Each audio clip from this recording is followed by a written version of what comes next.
prevents you from filing an application seeking vacation of interim order? But now, what is that, my lord, the writ petition, earlier writ petition, my lord, between the same parties on the same subject matter, my lord, No, no. still contested, The writ petition was allowed. query is what prevents you from filing an application can- seeking sir, I- vacation of stay before Sir, the we- learned single judge, not Sir, on merits. The answer is not arguing on merits. No, my lord. On merits, my lord, I'm on this point, my lord, that it amounts to res judicata when a final order passed by a lord, another learned single judge is staring, my lord. An interim order almost nullifying the earlier order, my lord, is the only question, my lord, because two orders are now staring. That's where, my lord, I have to take a call on filing and writ appeal. As your lordship suggested, my lord, the No, no, there's no question of suggestion, mister. We are not sitting here to advise anybody. as your lordship Suggest. No, no, you people take, if we say something, you people take advantage of this. You will write in the order that division bench suggested. We are not here to suggest anything to anybody. We will pass an order, you argue whatever you want. This is unfair to the court. Unfair. Unlike a gentleman behavior. Unfair. Yes. My initial submission itself, my lord, it's the usual practice that we have to go and file a vacate stay is my submission. No, There no is practice. there is no dispute on that, my lord, query on that. My humble submission is, my lord, when a writ petition between the same parties on the same subject matter has already been decided and, my lord, finding is given, the property that is, my lord, referred to is a government land. My lord, without giving notices to parties, without hearing, my lord, recording the earlier order, suspending the proceedings of 2019, my lord, in 2023, and the proceedings, my lord, is confirmed by the earlier single judge and the final order. My lord, that is where, my lord, my respect, because there's two orders now. One is a final order against which they did not prefer an So you appeal. will not appear before learned single judge and argue, right? You will argue, if we dismiss, then you go to Supreme Court. No, my lord, Challenge, argue there, no, my lord, res judicata and all that. I sincerely apologize, my lord. That was not my intention, my lord. My respectful submission is, my lord, the interim order now passed, my lord, is in effect, my lord, giving scope for 4 acre 11 guntas of land, government land, my lord, the entries of government land are suspended now. Virtue of which, my lord, these private parties are continuing to litigate. My respectful submission is already when the single judge earlier learned single judge has passed an order declaring and giving a finding that this is a government land. My lord, suspending, I'm only requesting, my lord, if the order, interim order is set aside and remanded for us to file a counter and argue on merits, my lord, that prior advantage would be there for the learned single judge also to, my lord, see whether such an order could have been, my lord, given in favor of the petitioners, because they suppressed so many facts. They didn't file all the documents which were filed before the earlier single judge. They contested in a different facet under new points. My only respectful submission is, my lord, setting aside of the interim order and remanding, I will, my lord, file counter. Otherwise, also, I will have my remedy to go and file a vacate stay only, my lord. There is no doubt about it. I am only requesting, my lord, because since same list has already been decided, it would be futile to go again and again litigating on the same issue 2-3 times. That's where, my lord, I only request your lordships is there's a final order of a learned single judge and an interim order of a learned single judge on the same matter. That's where, my lord, I have approached your lordships, my lord. If your lordship so pleases, my lord, if your lordships is not inclined in setting aside the interim order and remanding, my lord, I may be permitted to file a vacate stay, my lord, and take recourse. That's all my submissions, my lord. Without going into merits of the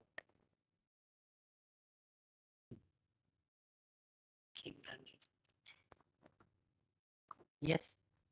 2 hours and 55 minutes is still left. You can go argue or whatever. Because we can't say anything because you will say that your lordship has advised. The moment we say anything, you will say we can't say anything. You will take 3 hours to argue this case. Go ahead. You have only taken 5 minutes. Till 1:30. Yes, go ahead. sorry, my lord, it was, my lord, I came prepared to say that I was, if whatever your lordships would feel, but it was a case of, my lord, setting aside and remanding. Otherwise, I will liberty be given to go. And I would anyway have to file a vacate stay. That is what I have come prepared for. I have not come to argue before your lordships on merit. No, you argue. You have a right to argue. Once you have filed, we are not preventing you. We are listening. You are yourself saying something. We are listening to you with all patience. What else can be done? Our predicament is the moment we say something, you will say your lordship had advised. You will make a this thing statement before learned single judge that division bench has advised me to do this. We will not advise. We will pass an order. I'm You not for argue whatever. So I'm why the interim order should be set aside? Ex parte interim order.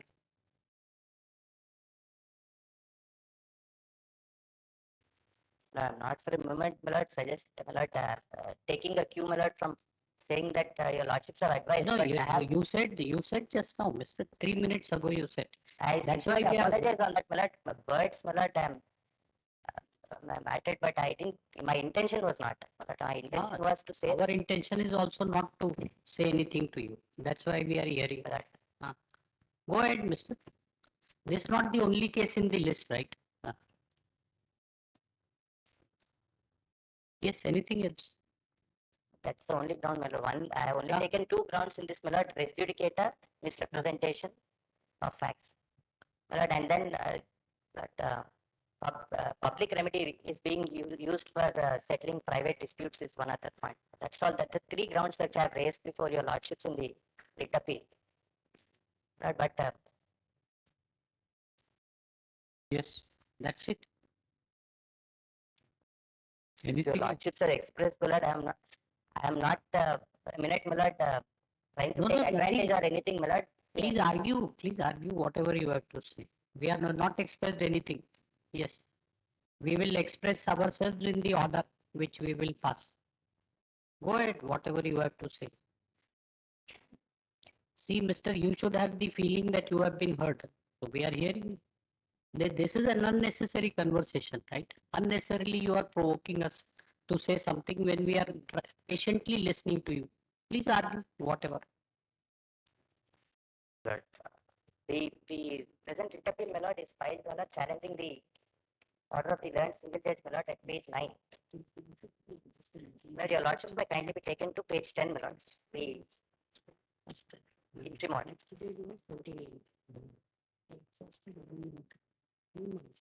And this page 10, my lord, the interim order. The claim of the petitioners therein, my lord, who are respondents herein, they claim that they have jointly purchased, my lord, around 27 plots out of 28 plots in this particular lands, extending to 4 acre 11 guntas in survey number 24 by 1 by A, my lord, which is 24 by 9. But then the lordships are recorded, my lord, the submissions advanced by the petitioners therein, my lord, to be taken to prove. Your lordships would see page 12. The order dated 14/6/2022, top paragraph, my lord. The order dated 14/6/2022 was questioned by the respondent number 5, which is appellant number 1 before your lordships, my lord. Before this court, in the meantime, respondent number 5, basing on the proceedings dated so and so, has obtained Patadar passbooks and sold away the land. And this is misrepresentation, my lord, because even from 1990s, petitioner is already having her land, she is having her passbooks in 2012, and she is continuing to have her own passbooks.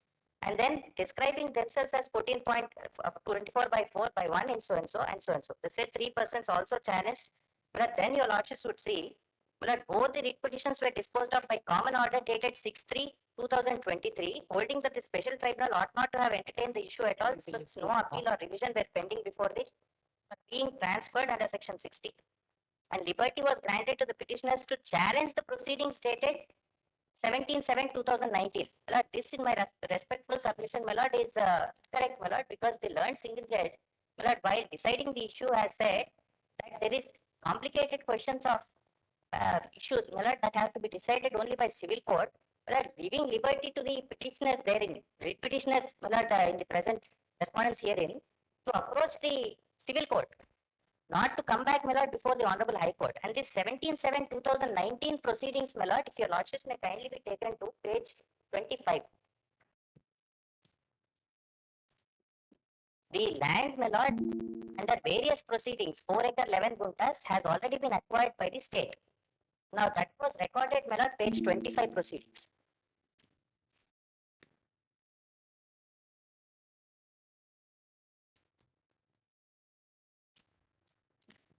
that is a neat copy is typed at page 26, my lord. Your lordships would see 4 acre 11 guntas of land in so and so person's name, my lord, which was there in the records. My lord, they found that this was erroneous. They corrected the mistake. My lord, referring to proceedings 24 by 9, 9 guntas already agricultural research station has taken under so and so GO, like that. My lord, all the entire 4 acres was acquired by the state. My lord, therefore, by virtue of these proceedings, the MRO, my lord, has only directed the mistakes to be corrected in the revenue records, my lord, taking advantage of which, my lord, the respondents herein or the writ petitioners in the impugned, my lord, are taking, my lord, recourse to disturbing possession and title of other persons surrounding. My lord, now, your lordships may also see the order of the special tribunal. When they have approached before the honorable tribunal, my lord, they went before the tribunal. The special tribunal also, my lord, out of 4 acre 11 guntas, the special tribunal says 3 acres is acquired for my lord, weaker sections houses. That is also not disputed. They said only 1 acre 11 guntas is left in your name. It can be mutated into your name. But they didn't go in appeal against the revenue tribunal order for the remaining 3 acres. When we approached the honorable high court, the honorable high court has writ petition number, my lord, 45484. Your lordships may kindly be taken to page 100, my lord, the order of the learned single judge.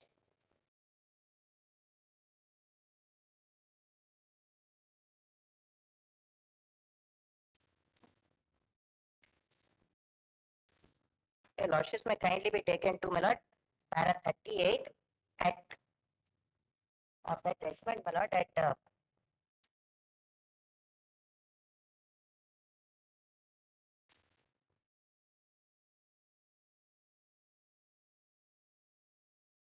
page 132, my lord, para 137, may I kindly.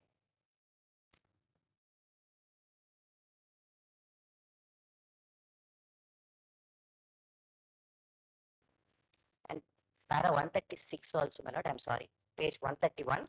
The petitioner's vendor, K. Shobha, that is the appellant number 1, inherited the said agricultural lands from her husband since died and titled ever since the date of purchase. The petitioners were in continuous possession enjoyment of the said lands. The facts were not even considered by so and so. It is relevant to note that the unofficial respondents, which are the writ petitioners in the present writ petition, my lord, have filed so and so writ petitions from to restrain the revenue authorities from interfering with their possession of subject property, evicting them I from. can't see the screen. Why have you kept it here?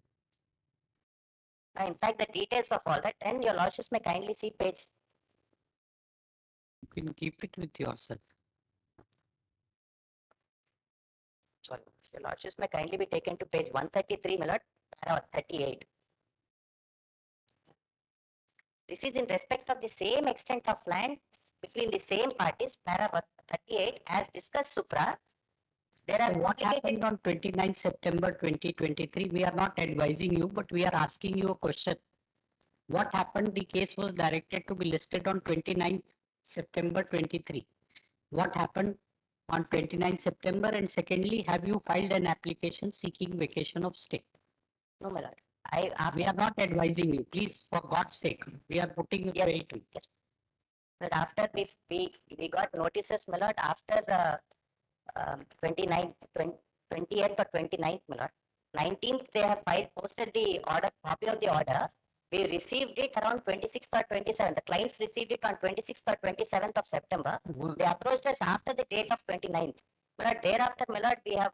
You don't know. You have not filed any application. We have filed wakalat, my lord. Thereafter, we took. When have you filed wakalat? It is after 29th. I'm sorry, my lord, I am not handed to that. You have not filed any application seeking vacation of stay? Not yet. Like that, So like taking chances, like if division bench. And do you realize that supposing if you are arguing all this and supposing if we negative, what happens? That's where, my lord, in the first beginning itself, my lord, I have. You see, Right, you are arguing and saying the beginning. In the very beginning, my lord, I was trying. Before I could open up, my lord, I was a bit slow, my lord, but I was making my submissions either if your lordships is inclined in reminding the matter of the interim order and giving There is us no an question of opportunity. remanding. Otherwise, we There will is be. no question of remand. It's Otherwise, against an ex parte interim order, you have been served with the Otherwise- notice of the proceeding and you have filed wakalat. It But- is for your client to advise, for you to advise your client what he should do. You have advised him to file a writ appeal. We will decide it in accordance with law. That's our duty, constitutional duty.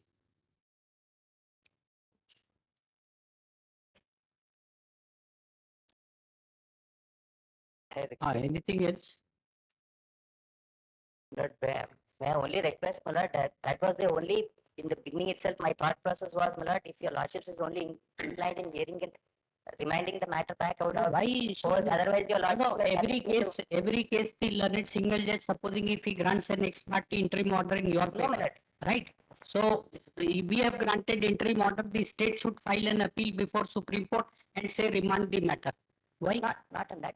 Well, where is the question of remand? The matter is already, there are better things to do, mister, instead of wasting time on such a non-productive thing, which is nothing, but we will impose cost also for wasting the time of the court. Yes. Go ahead. Yes. The only distinction I'm making from the regular course of, my lord, case where if an ex parte interim order is passed, my lord, we don't file a writ appeal, we file a vacate stay. Here, my lord, is a case where the issue was already decided by earlier single judge, but in full on merits, and then the same proceedings. That is the only distinction I was trying to make, my lord, where I have filed the writ appeal. My lord, if your lordship says, my lord, of the opinion, my lord, that this it would be a futile exercise, my lord, I may be permitted, my lord, I'll go before the learned single judge to file a vacate stay and take my chances there. If your lordship. Shall we record this? This intra-court appeal.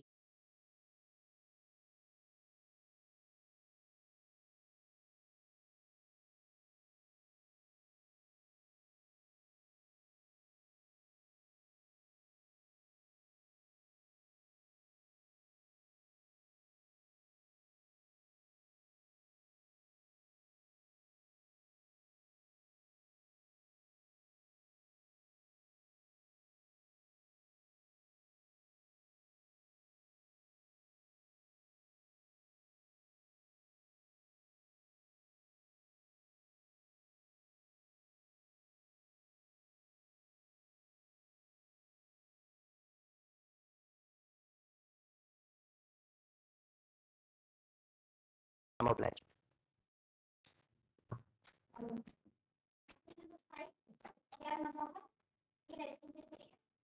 Right.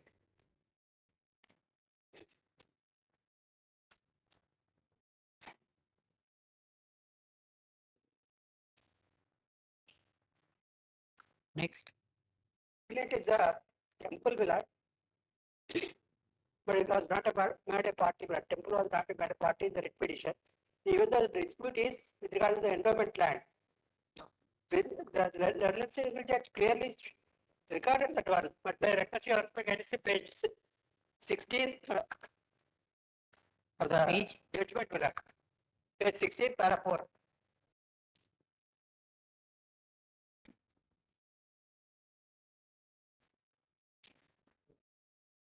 I read that counterpart is been filed by fifth respondent and their produce of the relevant contracts of the control so and so are as follows. But on conduct of survey of the land, the petitioner is in accurate physical position of the land in survey number 40, endowment land.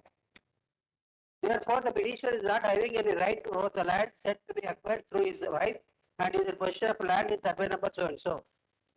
Survey number 40 is entered in section 43 of Endowment Registers Act. But that is at page 82 it starts. What is the order? But not to, it says not to interfere with the position of the subject property and not to demolish. Then But when we approach, you are not a party, right? I'm not a party. Then how are you agreeing?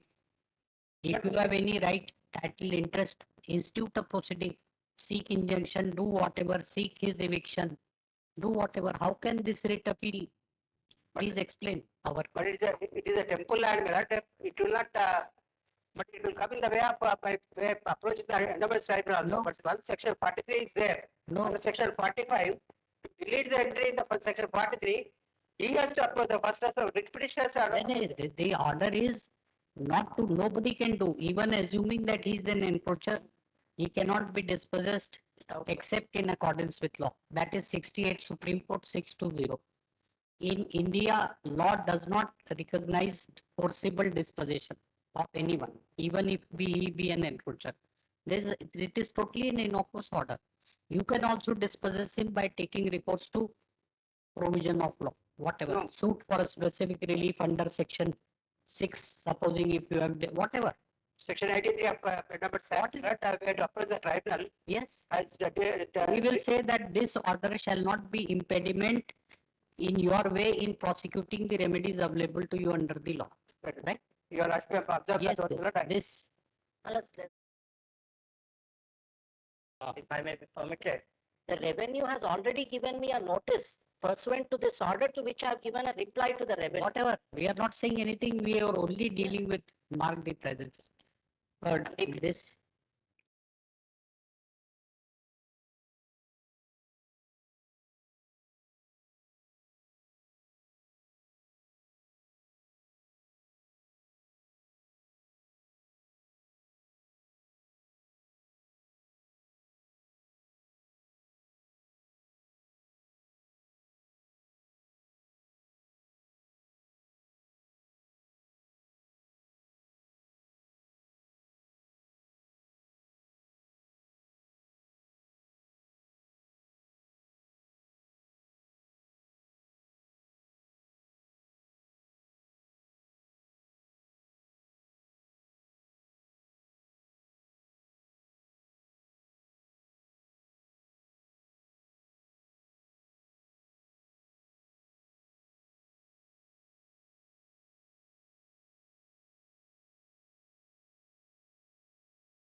Lord, my lord, I beg to represent my friend, my lord. It's a matter where the permission was sought for the exam, my lord, for school assistant.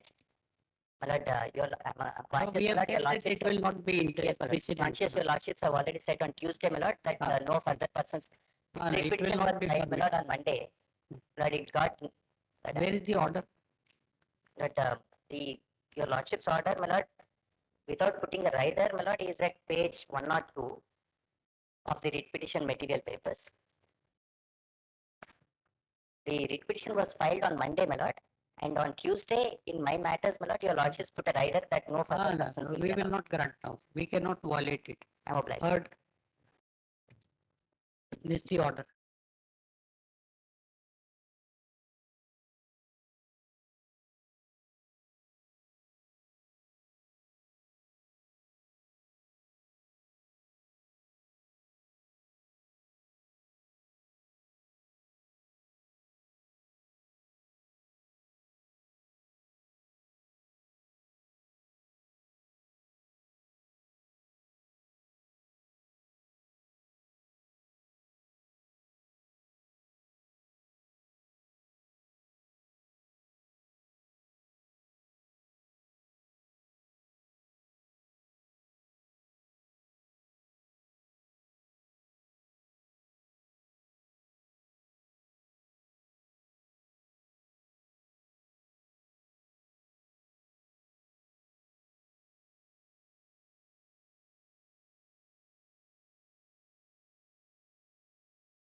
Yes.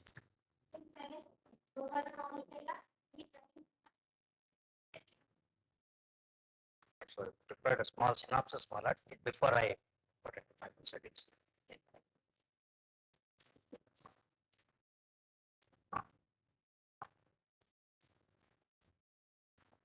This is a case where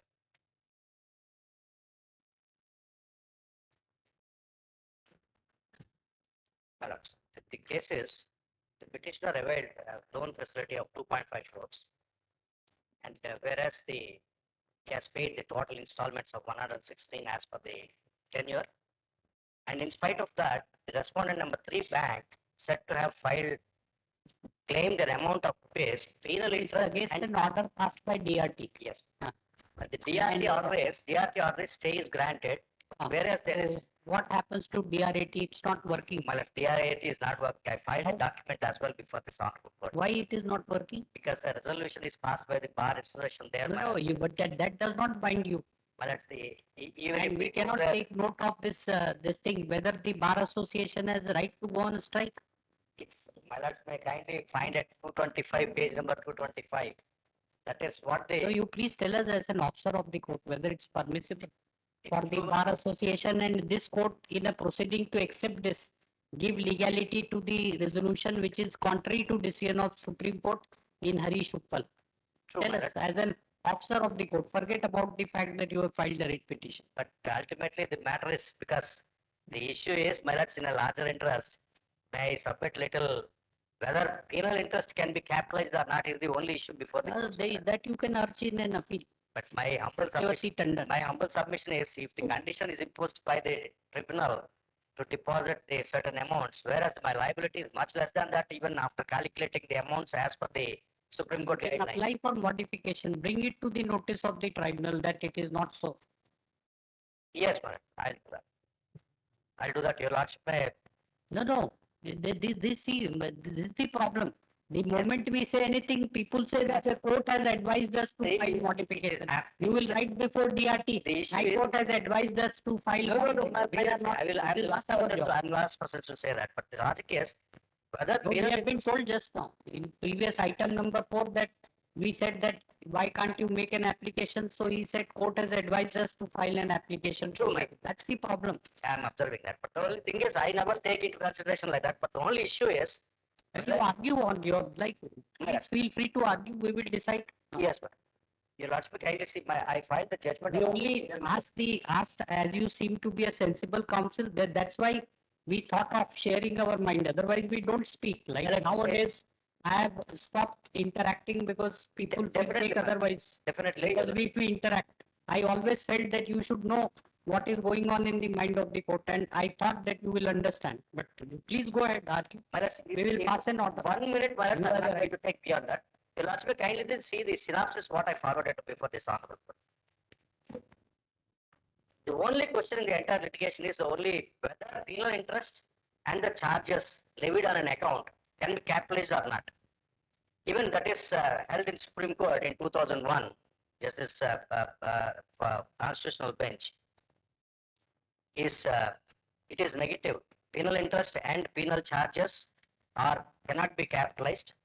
So thereby, the invocation of surface doesn't arise. That is what the question is before the court. Whereas my liability, even if I calculate that, even according to the contractual terms, that is only 50 lakhs, whereas the condition imposed by the tribunal is 60 lakhs on the installments. So my question is, even till date, I calculate the amounts as per the contractual terms, it is only 53 lakhs. So if it is your lordship considered for that reason, I have brought this honorable court as the reason is the matter is not there before the DRAT is not functioning for the next 15 days. So that is just I wanted to endure before this honorable tribunal. Why it is not functioning? Only reason is a letter is for set to have been forwarded to the bar council. That is a 225 your lordship I filed. So it is against to the Supreme Court judgment. 225 Commissioner's warrant. No, I'm sorry, it is last with 235. 235.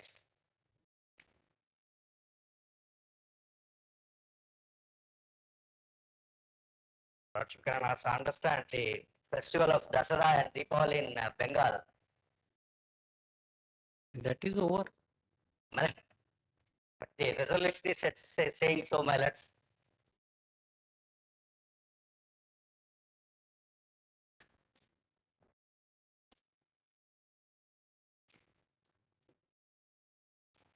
That is the only difficulty before I am before this honorable court, my lords.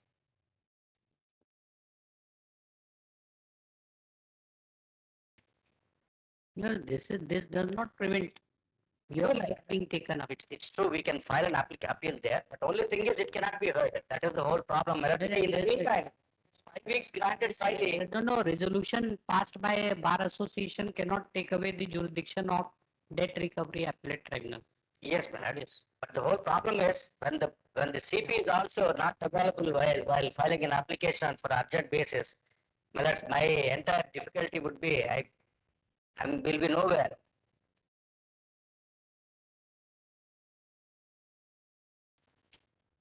So that is the only submission I can make. It my lord. doesn't help you, like urgent matters can be taken up, the bar also, supposing if debt recovery tribunal has to act as per instructions of the bar association, then also bar association permits the tribunal to take up urgent matters. No, my only. On that ground, this is very good, right? All cases, this brilliant idea. It is. No, I will just lighter vein, like all statutory remedies, you get a resolution from the bar. That NGT Bar Association has said not to take up any appeals filed writ petition because the Bar Association has said. How this is, Mr. We will be the last person, as you said, last person, we will be the last person on earth It to is accept this resolution. It is only, I just wanted to bring Our, the notice our of ignorance, this. our ignorance in this behalf is our bliss that the Bar Association can take away jurisdiction of a No, my lord, statutory tribunal constituted under the act enacted by Parliament. It is definitely, it is contrary to the even Supreme Court of India, what is announced in the judgments. The only thing is, Then it can't take away the jurisdiction of the, what is this resolution? my lords, Yes. only that is the only contention, my lords, before this honorable tribunal, honorable court. Yes, that's it. That's all, my lords. Because we have alternative remedy, I definitely go Ah, and you take that. have to go. That's what Satyavati Tandon. Yes, we have that been, is- see, we have been criticized by Supreme Court. As an officer of the court, you must be fair enough to say that you should advise us not to entertain. I mean, this is what the conduct of, exemplary conduct of a member like you should be. The Supreme Court 3-judge bench has criticized that. My lord. And then what is the use of in creating tribunals and everything is to be 226? Then number of judges here should be 500. All 500 High Court judges, all civil suits, questions of title, everything, debt recovery tribunal, loan, guarantor, everything should come here. In the There's no peculiar, use. in the peculiar circumstances, my lord, Uh, I will raise all the contents before the Yes, appellate court, yes. my lord. mark the presence in this rate But the petition. only thing is, give the protection to the petitioner, my lords. That is the only ask I can ask, my lords, not beyond that. Anything else? That's all. In this rate petition, comma,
May I please assist? My lord, Yes. by a Finance Act amendment, my lord, the CGST has been amended, my lord, to introduce a section, an explanation, a section which effectively denies to me the benefit of, my lord, seeking a refund of the input tax credit. Now, this is sought to be achieved, my lord, by twofold amendments that have been incorporated. Lord, the Act is amended to enable the rule-making power. My lord, by a notification issued separately, a rule has been, explanation has been introduced in a rule, providing, my lord, that the arrival duty-free shops would not have the benefit of claiming a refund of input tax credit. My lord, to the extent of the, I have challenged both, my lord, just in case, my lord, I am not able to persuade my lords, that the rule would be violative of, my lord, the statutes that are operative, then I may have to challenge the Act. For the purpose of an interim order, I understand, my lord, that I would not be able to seek a suspension of the provision of the Act. But I'll confine my submission only to one short aspect. But the rule today provides that the input tax credit would not be available, my lord, to a arrival duty-free shop. This has been excluded by virtue of, my lord, referring to the enabling power under the amendment to the section 17. My lord, the point I have is section 17 predicates, my lord, that there would be two categories. One would be, my lord, services which are called as zero rated services, which are, my lord, all export related services, or exempted services. My lord, exempted services, the amendment now says the my lord, notification may be issued for the purpose of specifying what are the exempted services. The rule achieves, my lord, the object of calling an arrival of a duty-free shop as an exempted service. My lord, my contention is, once, my lord, section 16 of the IGST Act, which has not been amended, provides, my lord, that export-related service would continue to be treated as a zero-rated service. The earlier part of the section has not been amended. So if I still come under a zero-rated service, but I cannot be classified under a exempted service. So the rule seeking to classify me as a exempted service under the enabling power possibly does violence, my lord, to the provisions of the Act and the other enactments. So, my lord, I am saying that the rule may therefore not have any legal operation. But that is the scope of my challenge. Yes. So have you supplied a copy to this? Yes, but I have served. Ah, copies yes. on the- Who appears, Mr. Except we'll consider his prayer for interim relief next week. Yes, Right. Yes, sir. May I request, since we get required to get the instructions from the board as well as the GST, All may right. I request more time so that in view of, Yes, which you are an outstation counsel. but yes, but I'm coming from Delhi, but whatever day of my lord, your lordship may grant at least for 3 weeks to 4 weeks, but your lordship knows that because the legislative objectives were to introduce this amendment. No, And no, also we required to give. you have heard him, right? This is the argument which you are required to meet. Yeah. Brother, kindly consider that way, brother. That's only I can make because they are challenging the virus of the provisions. Virus. So we are granting you time to file counter and this Yes. and this thing we are not even granting an interim relief without giving you a hearing. But Grateful. get only like 2 weeks, 3 weeks is enough. 3 weeks. Yes. Yes.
Yes.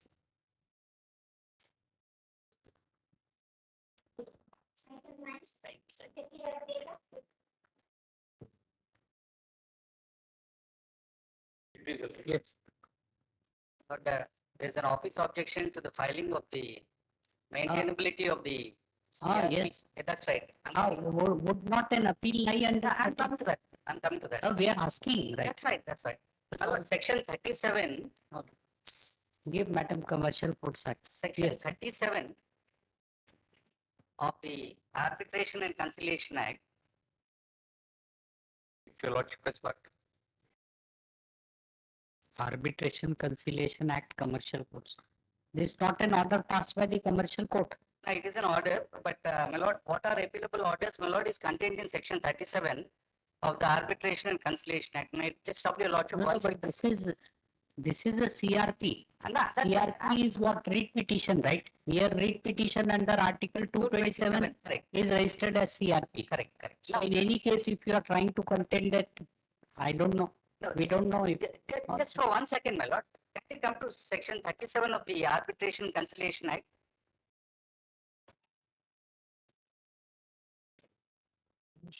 My lord, it's got. One Arbitration Conciliation Act. Hey, why, madam, you shouldn't keep it here? Like here means with you available there.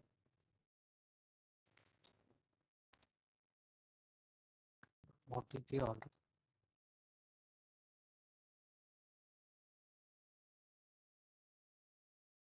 My lord, it's got it.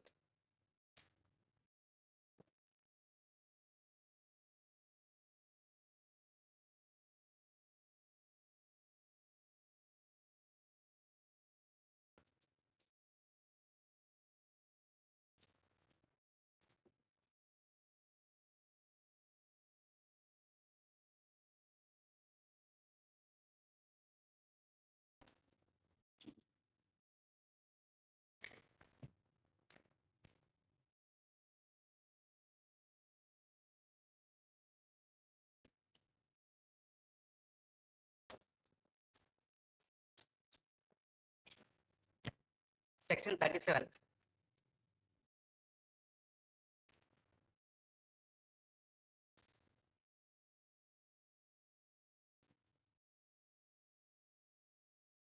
My lord's got.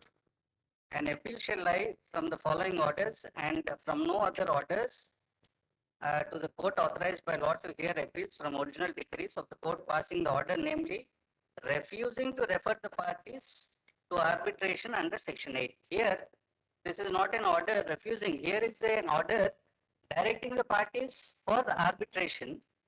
And this order has been passed by the commercial court in brazen violation, my lord, of the procedures and also of the fact that the so-called arbitration clause is contained in a invoice which is unstamped as per the five-judge bench decision of the Honorable Supreme Court, my lord.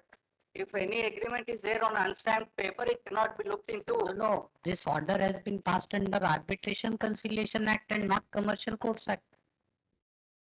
Well, the, Huh? the This petition, is my an lord, order passed, this is, you see, see, that's what I'm saying. respondent has filed or whatever, you were plaintiff had filed a suit for recovery of money. Correct. So There they is an filed. order directing return of plaint by the commercial court. No, my lord. Yes, That order, that's true. I mean, we should tell what is going on in our mind so that you can meet.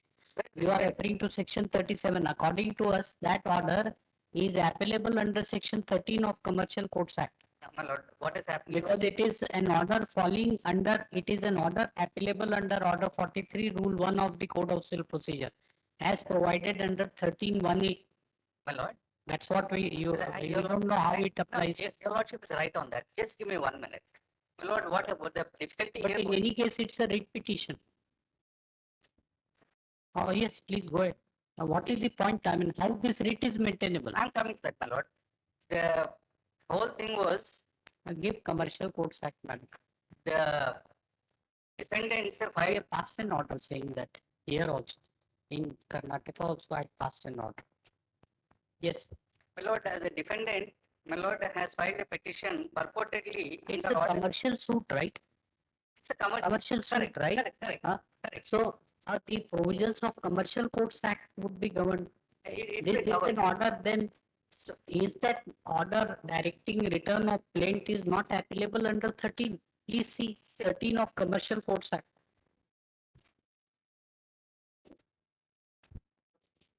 No, here what happened, my lord, the petition was filed under section order 7, rule 10 and rule 11 of CPC. And that petition was treated, what's that, commercial? That petition was treated as a petition under section 8 of the Arbitration and Conciliation Act. And here also, my lord, under the section 13 of the Commercial Courts Act, Order 43 Rule 1 CPC. Order 43 Rule 1. Yes. Yes, yes, go ahead. I just may make a beginning, my lord. Here, the entire problem arose because the defendant filed a petition under the wrong provision of law.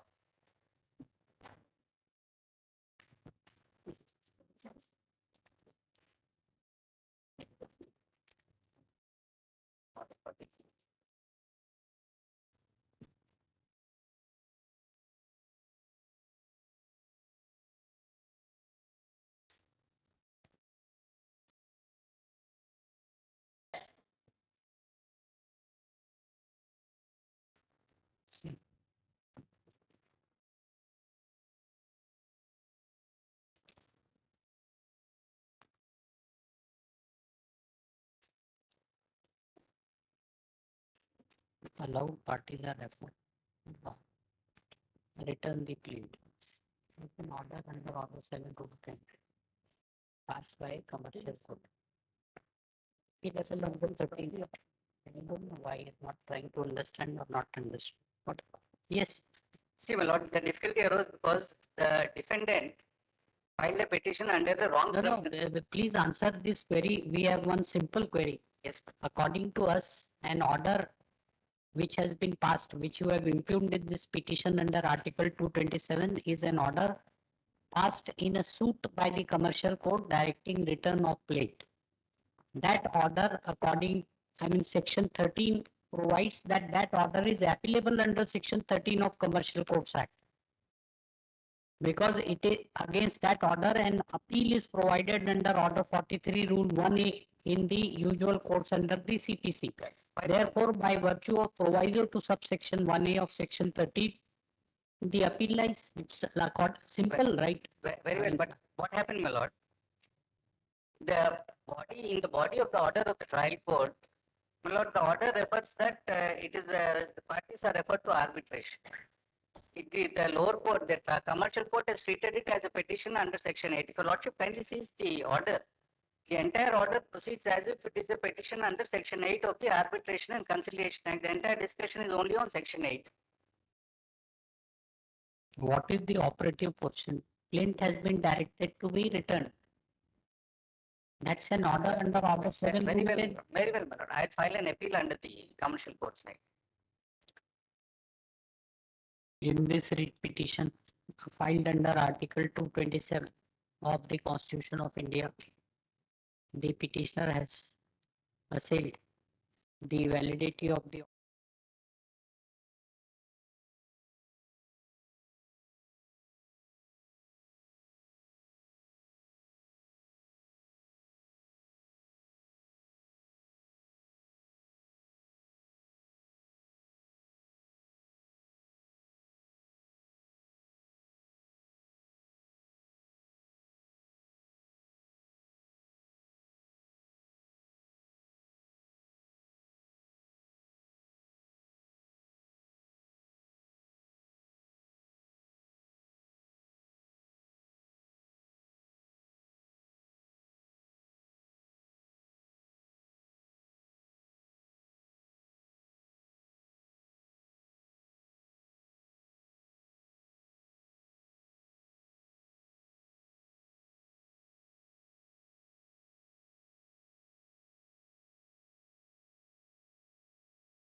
Please, Lord. Huh? Lord, this, Counter you have filed? What? I file counter. Lord. No, it's WA, right? What is it? Lord, the learned judge passed an order, my Lord, directing the university as well as the college to return the original certificates of the writ petitioner, Ah, without observing the mandate of the rule. Lord. Rule meant the petitioner discontinued the course after joining. when he was admitted? Lord, he was admitted in this academic year, my Lord. Sorry, last academic year, my Lord. He was in a, sorry, 22. 2000, my Lord, academic year 2022-23, my Lord, in correspondent college. My Lord, he discontinued the course and we were sought up, not the return of original certificates to enable to him to join. He was in BDS course. He was in BDS. Admission was in BDS. BDS, this year he got admission to MBBS course. MBBS. Huh? So then when did he, this thing, sought discontinuance? For this academic year 2023-24. When? Date, no. It's all right. Then what happened then? You did not return the original. He filed a petition. Single judge has directed you to return the document. Yes, sir. Now your grievance is that he has to pay the balance of tuition fee. Tuition fee is paid. He undertake to pay the tuition fee. There is the class in the rules. That one person who discontinues course has to pay the penalty of 20 lakhs because it is wastage of seats. Where is the rule? But that is not this thing issue raised before the single judge, right?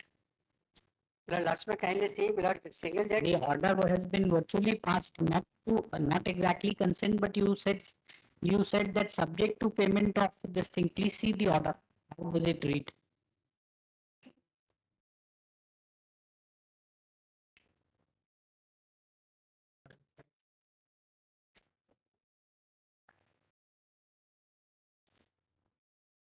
See, respondent submits that release and handover paying remaining academic tuition fee.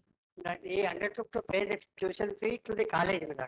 Then this read para 5. What have you submitted before single judge? So therefore, if in case it is seems to be like, and if the concession was made in contravention of the rule, then remedy is to seek review first, or say that we did not mean like this. Please read para 5. Just take your. What have you told the learned single judge? In fact, I requested the learned judge subject to payment of penalty fees to the university, but the learned judge did not agree with.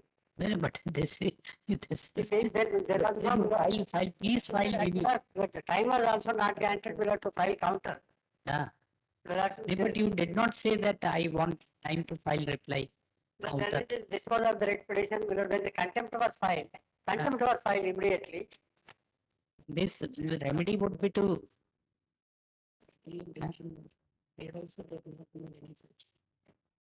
What about this? Brother points out this para 4. Yes, the division bench of the Ah, directed to recover amounts for the entire fee and the bond amount of 3 lakhs from the petitioner parent, but we won't be recording the course fee he has paid, right? course fee has paid to the college, Or what kind? but the university fee has to be paid. This is squarely covered by this order mentioned in para 4. Para 4, earlier, its bond amount was 3 lakhs, it was enhanced because people are paying 3 lakhs, right, just like that, and taking away the original certificate, making the seats waste.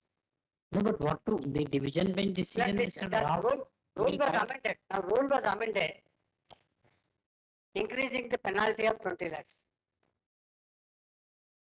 So that to deter the candidate from No, see, Mr. The better thing is you can file review, argue whatever. that this concession was in fact not given and all that, whatever it's, you can argue. Hmm? This intra-court appeal.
Sir, I beg to represent what? Napurna Milad.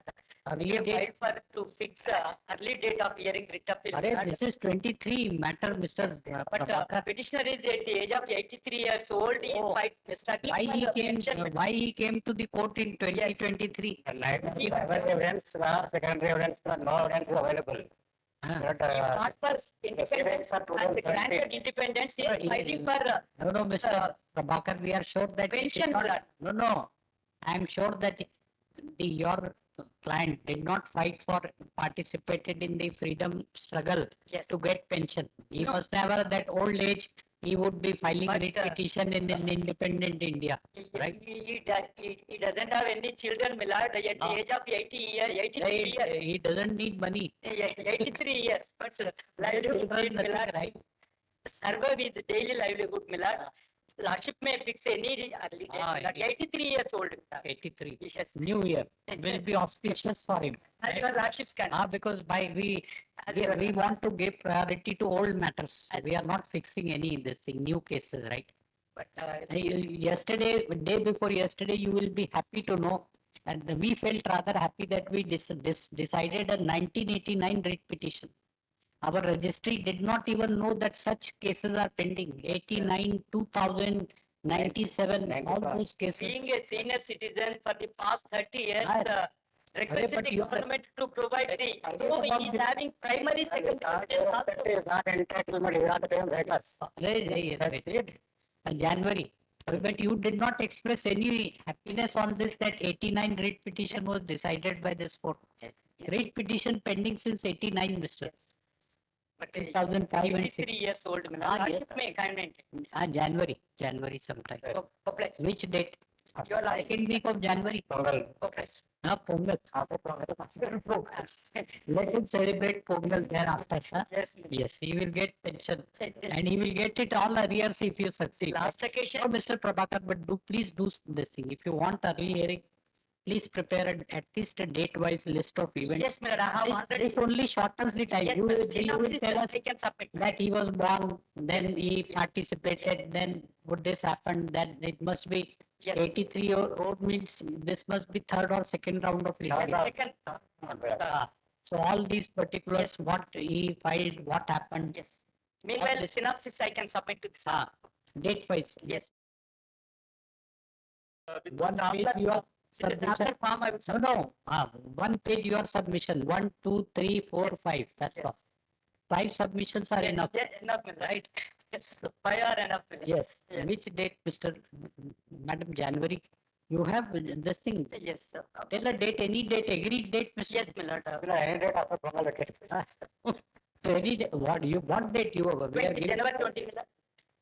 January, taking into, January 20, madam. 20th January. Yes. See, he found, it's not a Sunday, right? Huh? No, not. That's right. That's- Otherwise, we will have to sit on a Sunday. No, Now you see, working day, what day? I will Thursday. give a hardship to this. Thursday. Thursday. Yes. Thursday.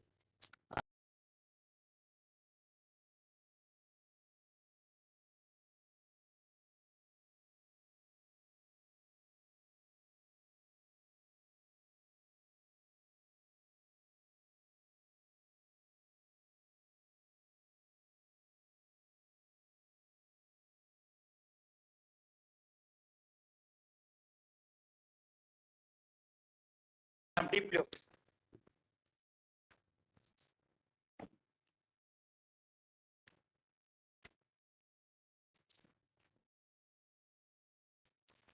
Yes.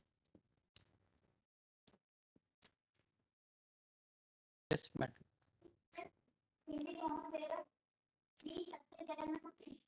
For the respondent in this matter. Lordship may have this matter next week, my lords, and I'll give a short synopsis on this issue as well.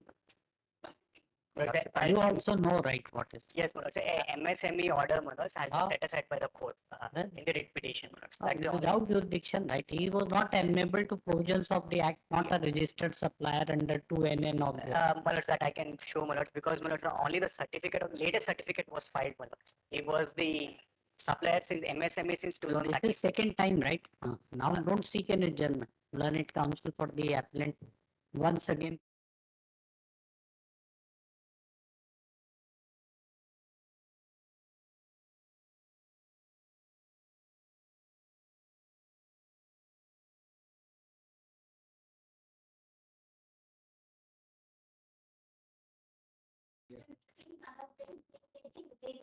So the respondent. Hmm. This is a short appeal against the order of the commercial court. The facts, we file a synopsis, my lord. The facts lie in a very narrow compass. 1 minute. I'm not done this. And if there is, take it out, madam. And give this thing, right? His synopsis he has prepared from.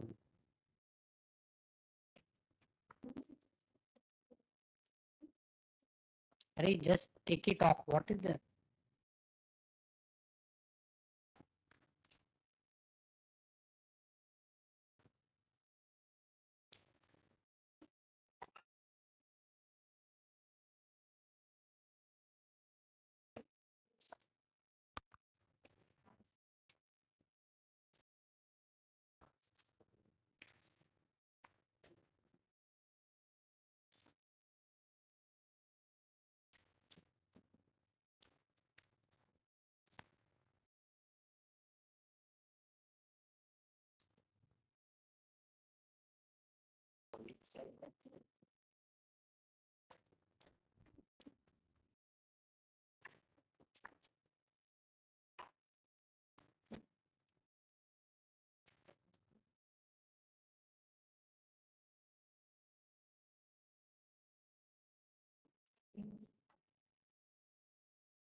Yes. Yes, but the facts, there are only 4 dates, my lord. The facts lie in a very narrow compass.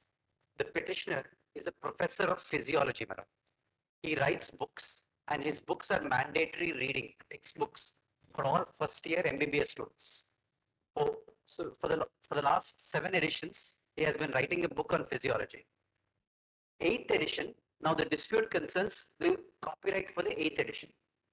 My lord, what he has done, in my synopsis, I've given those dates, my lord. In 1999, he had a publishing agreement with the publisher house.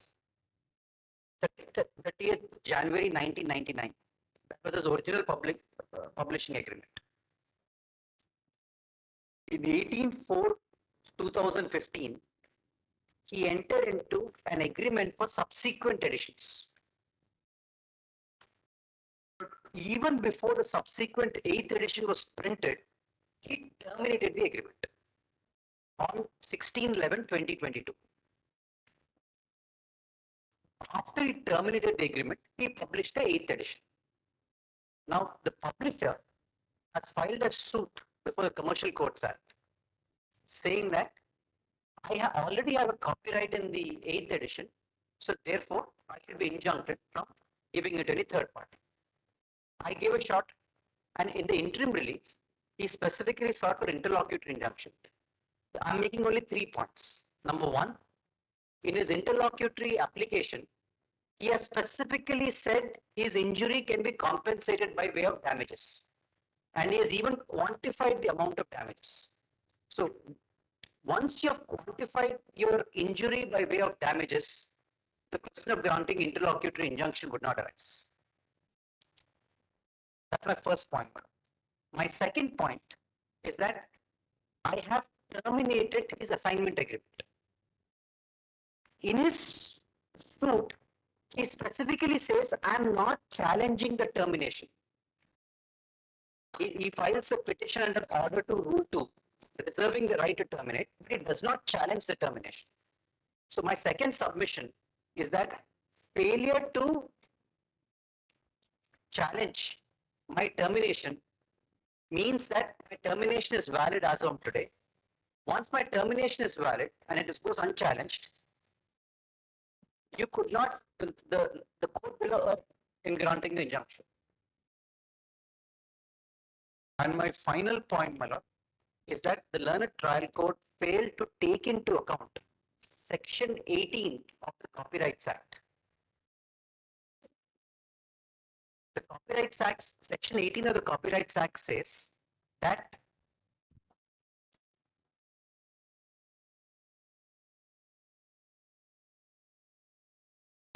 Yes, yes. Section 18 of the proviso to Section 18 of the Copyrights Act says copyright can be existing in present work and in future work as well. But it provides a very important qualification.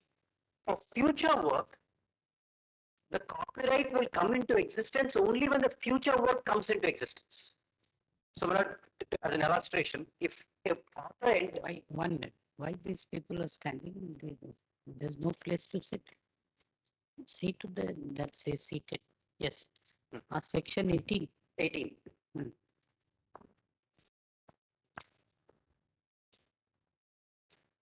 18 clause 1, madam.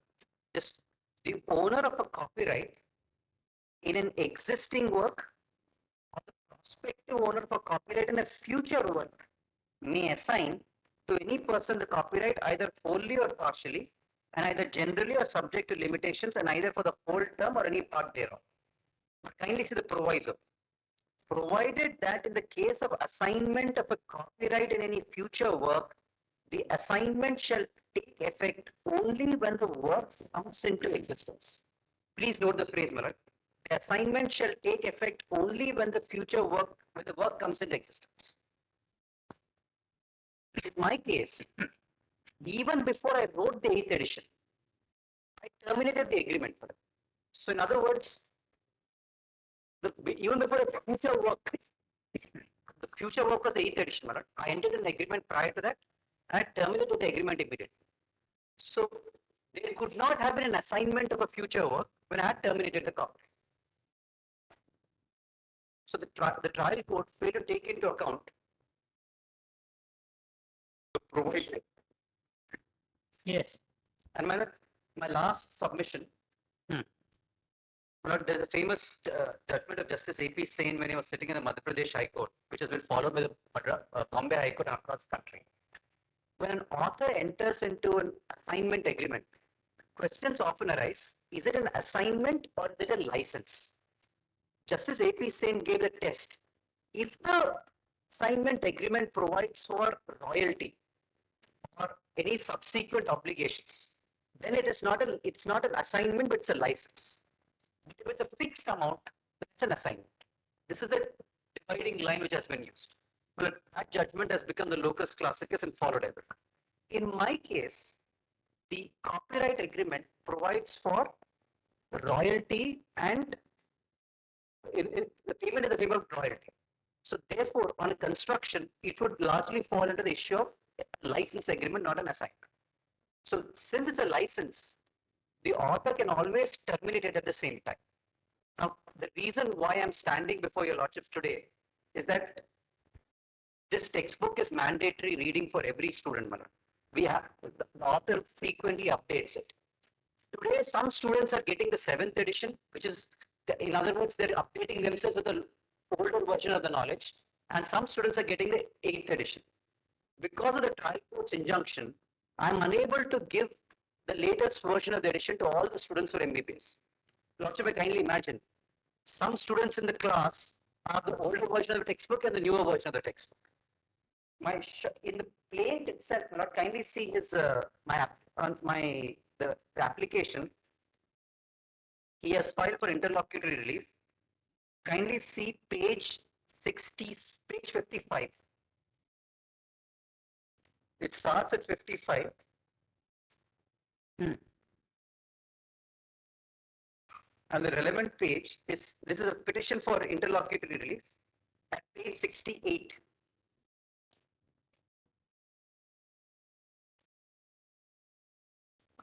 Page 66, Lordship may see this, page 66.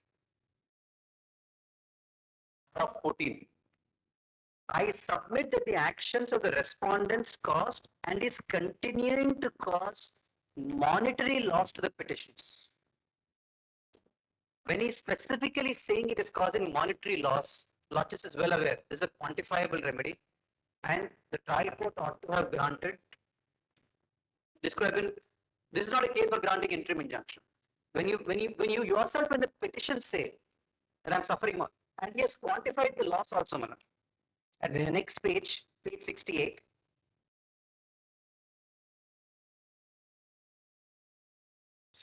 Somewhere in the middle, Manoj. I submit somewhere in the middle, Manoj. Manoj, it's the 8th. I submit that it's entitled for rupees 2095 MRP compensation on every copy of the infringing book published and sold by the respondent as loss of profits. So he has clearly quantified the. So this should have been decided at trial. I'll show the last page for page 153. He has filed a petition to order to rule 2. Where is the termination one? Another page, prayer is at 167.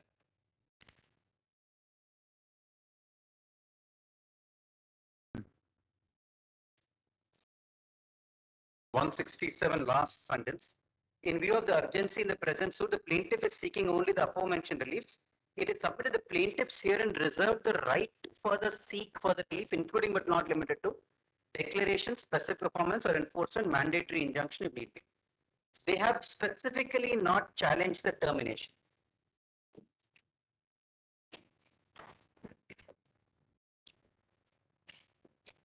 Termination, they may. This is a prayer made in the application for temporary injunction, right? He's filed one temporary injunction. He's filed an order to rule 2. In the temporary injunction, as your lordships have noted, he quantified his losses. That's correct. That is lordships. No, but right, like you are saying that he has not challenged the termination of agreement where in the plaint. In the plaint, he's not challenged. Challenged. Where is it? Page 168. Is the prayer in the suit or it's an prayer in the application? That's the suit. Where is the prayer in the suit? The plaint is at page 29 and the prayer is at page 50. 50. So this is IA, Mr. IA for order to rule, in order to rule 2, yes. What order to rule 2? In the plaint, yes. 50, madam. 50. Prayer. Yes. Granting a relief permanent injunction. Permanent injunction. Lordship may kindly note there is no prayer for challenging my termination of his assignment agreement.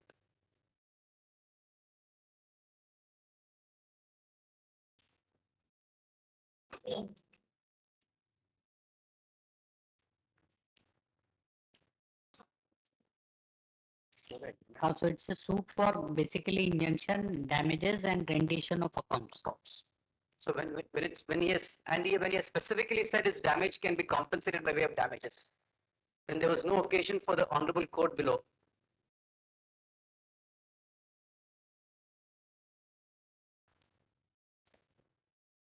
All right. So what are the case laws on which you are placing? I'm sorry, Case laws. Lordship, before that, like, kindly see the assignment agreement, page 176. This is the agreement on which he is relying on.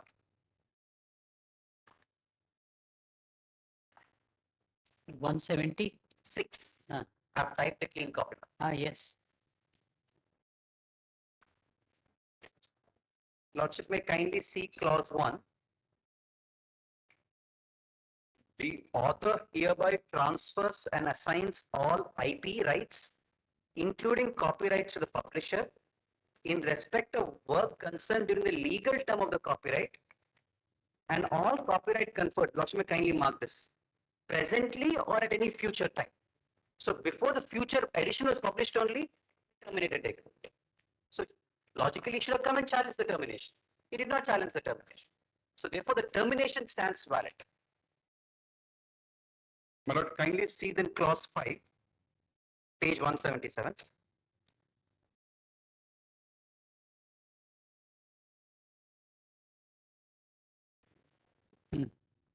The publisher shall pay the author a royalty of 15% on the retail price.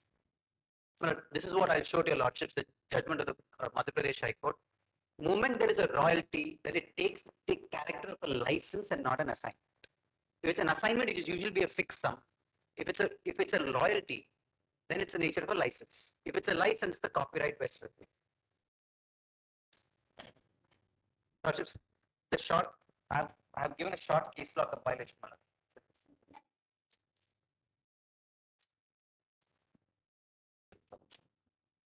Which is the one should.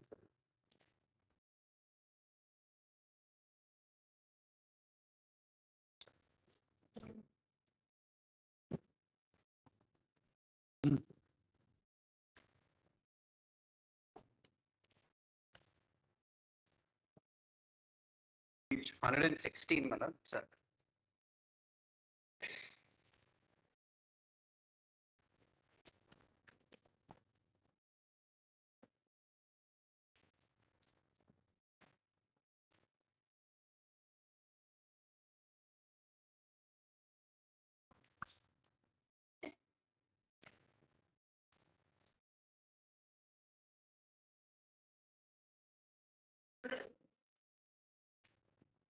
It's page 116. The question was whether it was an assignment or a license. The finding is on page 127.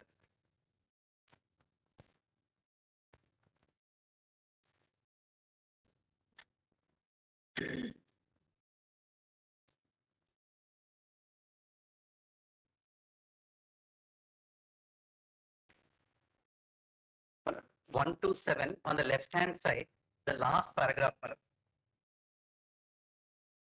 In case of agreements between authors and publishers or theatrical producers, it's often difficult to distinguish between a sole and exclusive license and an assignment of copyright.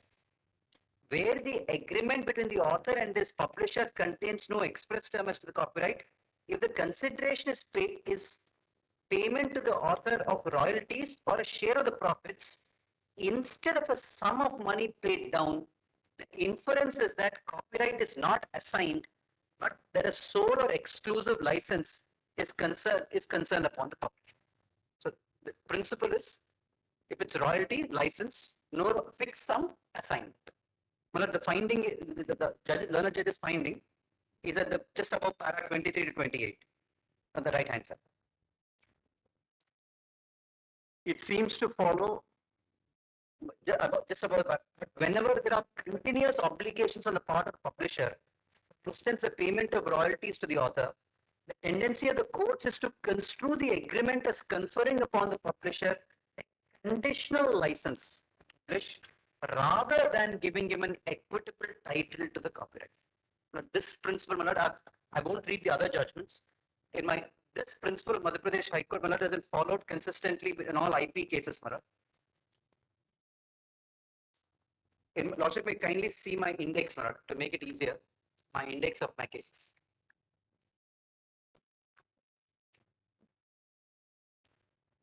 Six and seven, that principle has been followed. I've indicated the paragraph numbers as well.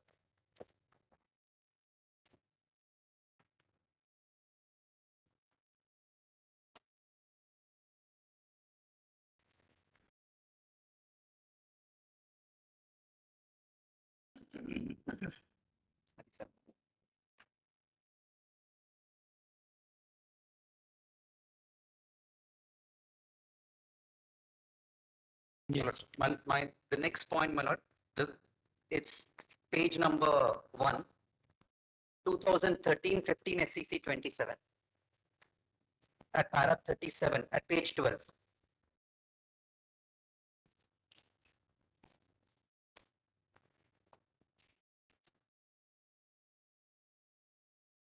Yes. As could be seen from the prayer sought in the original suit, the plaintiff has not sought for a declaratory relief to declare termination of the agreement of sale as bad in law. In the absence of such prayer by the plaintiff, the original suit filed by him before the trial court for grant of decree for specific performance in respect of suit scheduled property on the basis of agreement of sale and consequential relief of decree of permanent injunction is not maintainable in law. So in this suit also, he has not challenged the termination. His defense before the court below is that the assignment has already happened. So, I mean, the proposition is that in a suit which is not prima facie maintainable, relief of injunction should not have been granted. The court, while dealing with the prayer for injunction, should satisfy itself prima facie at least that the suit is maintainable. It was barred barred under order to rule 2. Number one. And second, as your lordship said, even if prima facie case is made out, when he himself has quantified damages, then question of granting this thing does not arise. My lord, my last case that I want to show is, my lord, is that is proposition number, the case number 9, my lord. In my index of case. 136. Right. Just the proposition is assignment and future work only operates as an agreement to assign. Lordship may kindly see page 150.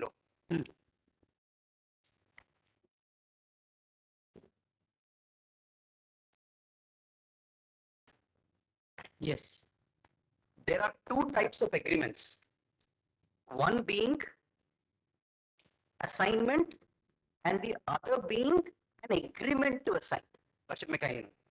It is relevant to mention the statutorily recognized distinction between two under the provisions and the cite section 18, my lord. I've already read section 18 to your lordships.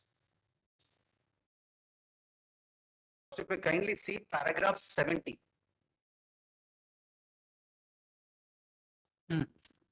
The basic difference in both kinds of assignment is that in the actual assignment, the interest, whether absolute or partial, passes on along with beneficial interest. On the other hand, the agreement to assign or other vernacular with the saying assignment equity exists independently of natural assignment. The said agreement is termed as equitable assignment due to the reason that the said assignment is such which passes rights and interest to equity to the assignee, with the assigner author retaining beneficial rights. This generally happens in commission works. So the short point I'm trying to make, my lord, is that since any assignment agreement entered prior to the copyright actually coming into existence is only an agreement to assign, because copyright itself is not there on that day. The other submissions are fairly obvious. Yes. Yes, Mr.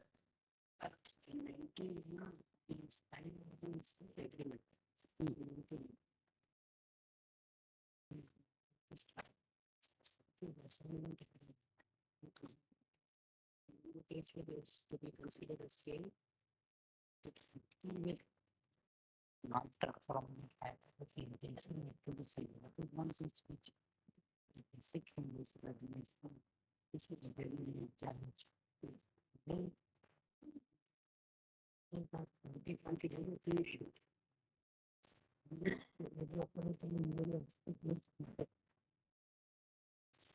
Yes, It's my humble submission in answer to the 2 or 3 points raised by my learned friend is this way. Ah. I'll come to the damages part a little later. Ah. Then my humble submission before the court is, way back in 1999, the nature of contract that the parties had was that of an author and publisher agreement. These are all exhibited documents that I'm referring to. Let me take it from them. Author and publisher agreement. In the year 1999. Ah. Thereafter, on 18th April 2019, what has been agreed and signed between the parties, 2019. 2015, sorry, 15. 18th April 2015, Ah. is an assignment agreement.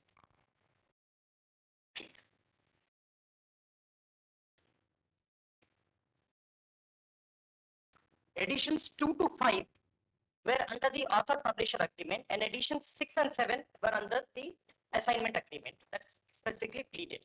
My humble submission is, in answer to my friend's submission, that they ought to have, ought to have challenged the termination, and that just because a royalty has been agreed to be paid, it is not an actual assignment, that but it is more like an agreement of sale. I'd like to differ with them respectfully on the premise that under a reading of section 18.2 and 19.3, I'll refer in a minute, these two clauses when read together makes it clear that an assignment of a copyright can happen even on payment of a royalty. There is no precondition that it has to be only a one-time payment. That is my humble submission before the court. What is the submission section? The reading of section 18.2 and 19.3 of Copyright Act provides for assignment even on payment of royalty. Need not be a lump sum payment.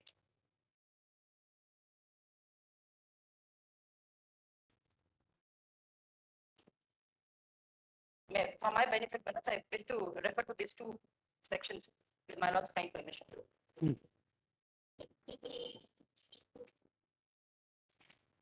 18.1 deals with the right of the author to assign. Two, my lords may consider what happens on an assignment, where the assignee of a copyright becomes entitled to any right comprised in the copyright. The assignee as respects the rights to assign, and the assigner as respects the rights not assigned, shall be treated for the purpose of this act as the owner of the copyright, and provisions of this act shall have effect accordingly. May I request my lords to consider 19.3 for a minute.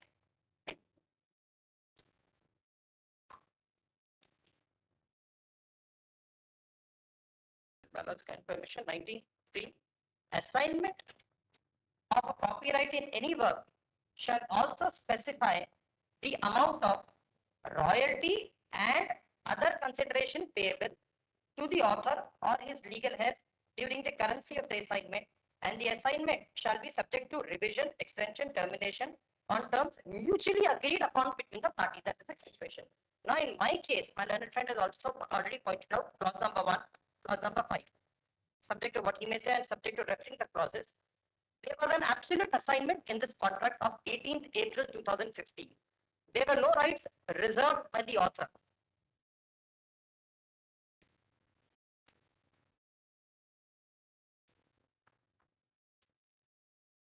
If I refer to clause number 1, deals with the comprehensive trust. With my lord's kind permission, for my benefit, just wish to read that particular clause number 1, page 176.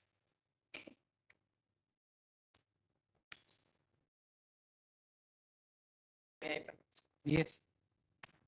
The author hereby transfers and assigns all intellectual property rights, including copyrights, to publisher. No, where are you reading? Page What- 176. Ah, Page 176. This is the assignment agreement of 18 April 2000. authors, yes. This is not the author. This is the assignment agreement. Yes. The author hereby transfers and assigns all intellectual property rights, including copyright, to publisher in respect of the works concerned during the legal term of the copyright, and all copyright conferred presently or at a future time by the laws in force, and in all or any part of the world in work or in subsequent editions, including any renewals, extensions, copyrights, together with all rights in work, including without limitation the exclusive right to print, digitize, publish, perform, reproduce, repurpose, distribute, translate, transmit, and sell the works of selection therefrom, and publish derivative works in adaptations, abridgments, etc., in all forms or media now known or hereafter developed in English or any other language throughout the world, and the right to license or authorize or others to do so for the foregoing. My humble submission is the actual by not disputing this agreement, they have unequivocally admitted that all rights have been transferred to my client. Now what happens is this is in 2015. From 2015 in my pleadings, I have categorically referred each year what is the statement of books sold, royalty paid along with the check I have transferred to them. There has not been a single protest for more than 7.5, 8 years up till 16th November 22. Now 16th November 22, for the first time, a dispute is raised. Page 184, saying that the sales are not good. Then may I request my lord to consider page 184.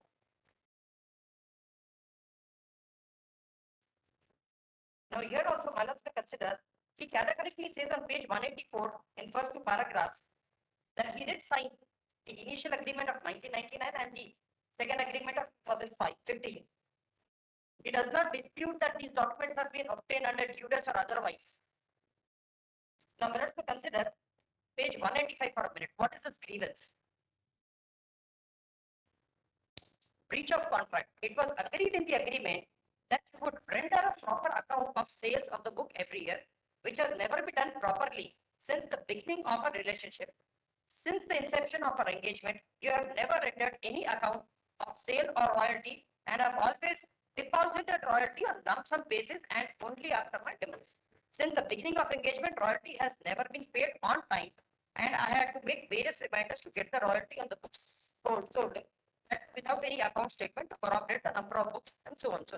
Now, let us consider documents from page number 196 of the compilation filed by the appellates. These are my documents which I had filed before the trial court. Just for convenience, I just want to refer any one of the documents. For example, if my lord may take 197 for a minute.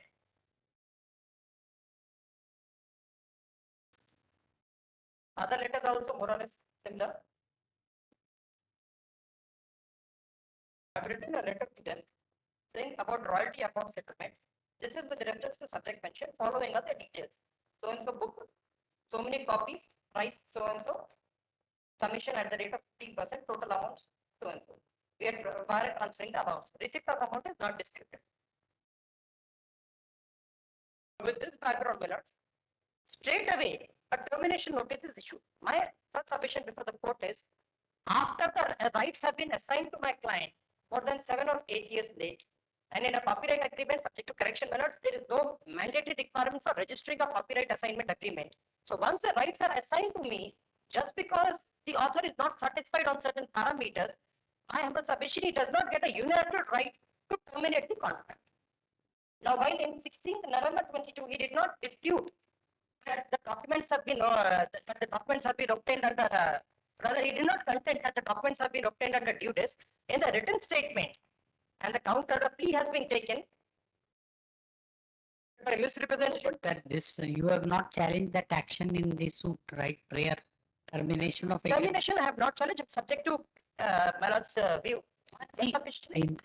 Put it in simple words like the third ingredient for grant of injunction, irreparable injury, has not been, because you have quantified this thing, damages in the terms of figures.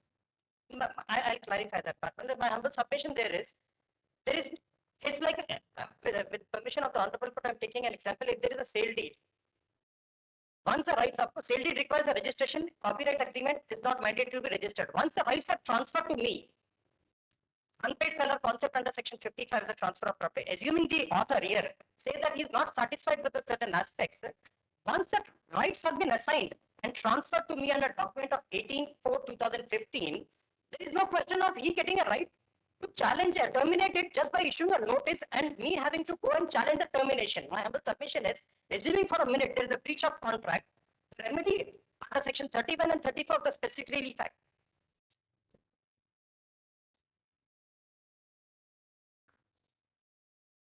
remedy under section 31 or 34 of the Specific Relief Act ought to have been exercised by the author, the defendants, on the ground that there is a breach of contract. He does not get a unilateral right to terminate a contract which has already been acted upon, where the rights have already transferred to a party. So in those circumstances, it is my humble submission before the court that I am not, there is no obligation on me to seek the relief of challenging the termination notice. It's not a statutory notice that I am obligated to challenge, is my humble submission. The principle, the proposition of law, that is I.S. Sikandar case and Mohinder Pal Singh, which is cited by my learned friend, they are with regard to unconcluded agreements of sale, with regard to an immovable property where sale consideration is not passed. And even in those cases, there was a clause where the seller issued notices asking them to pay the balance sale consideration, yet they did not pay. And in those circumstances, the dispute arose. Here is a case where the transfer took place. It's been acted upon. I have paid royalties, and today, assuming for a minute that the alleged breach or otherwise, then the burden is on them to seek the declaration or cancellation of a particular document in 31 and 34. My humble submission here is, once the rights are transferred, that is the important aspect I'm emphasizing on. Once the rights are transferred to me under an assignment act, absolutely and right forever, author in this case did not retain with him any rights to do anything. His remedy is only in my humble submission, section 57 of the Copyright Act. The author's right is there to claim that he is an author. That is not the case of the defendants.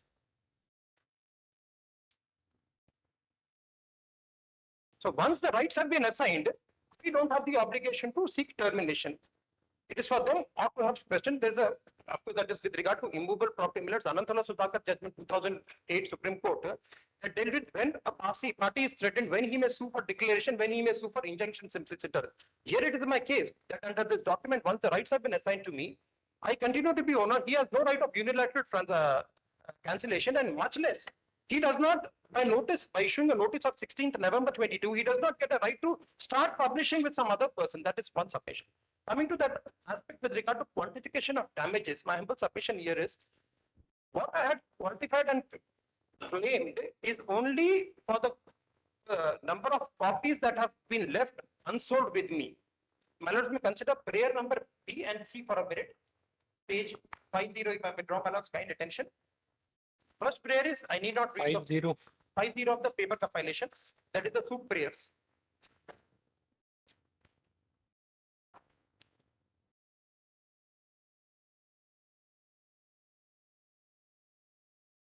Yes.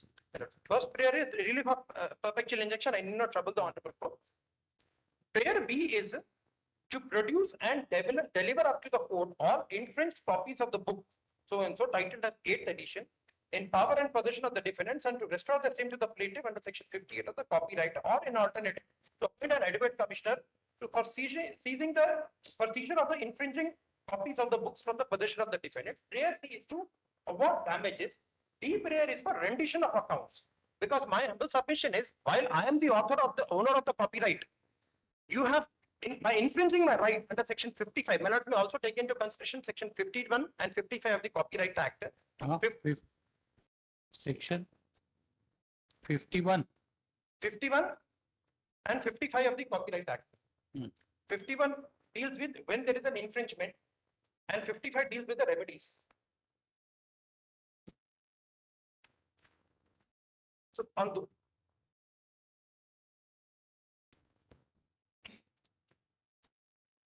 may I draw my lord's kind attention to 51A. When any person without life, when he with my lord's court.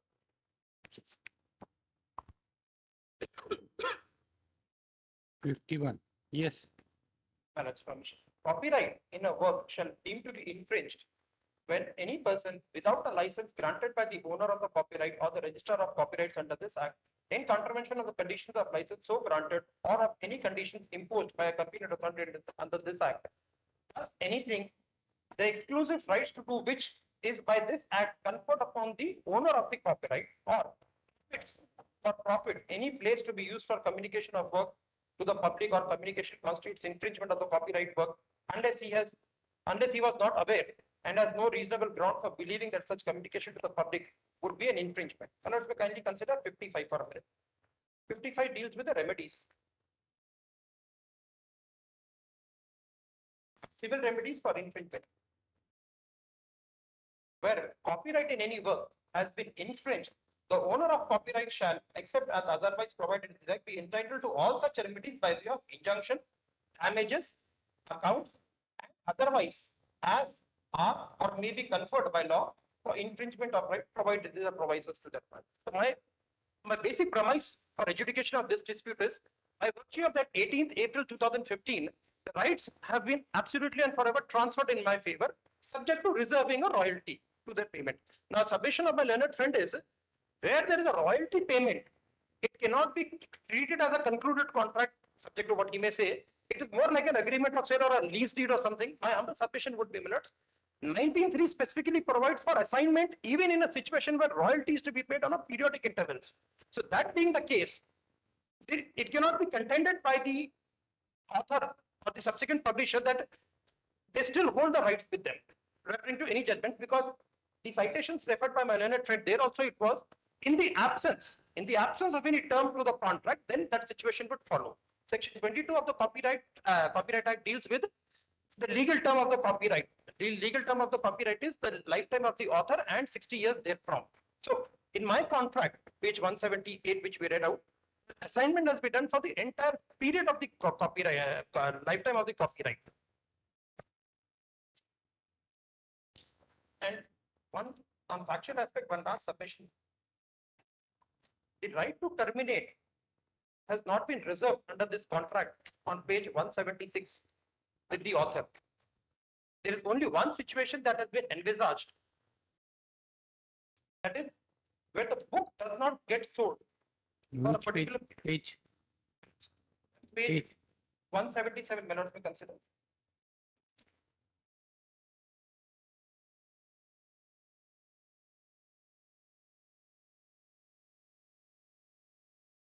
I'm sorry, not 177.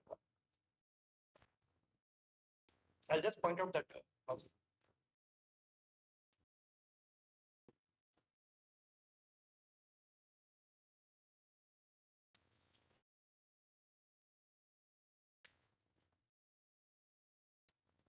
I'll just bring you a lot of time.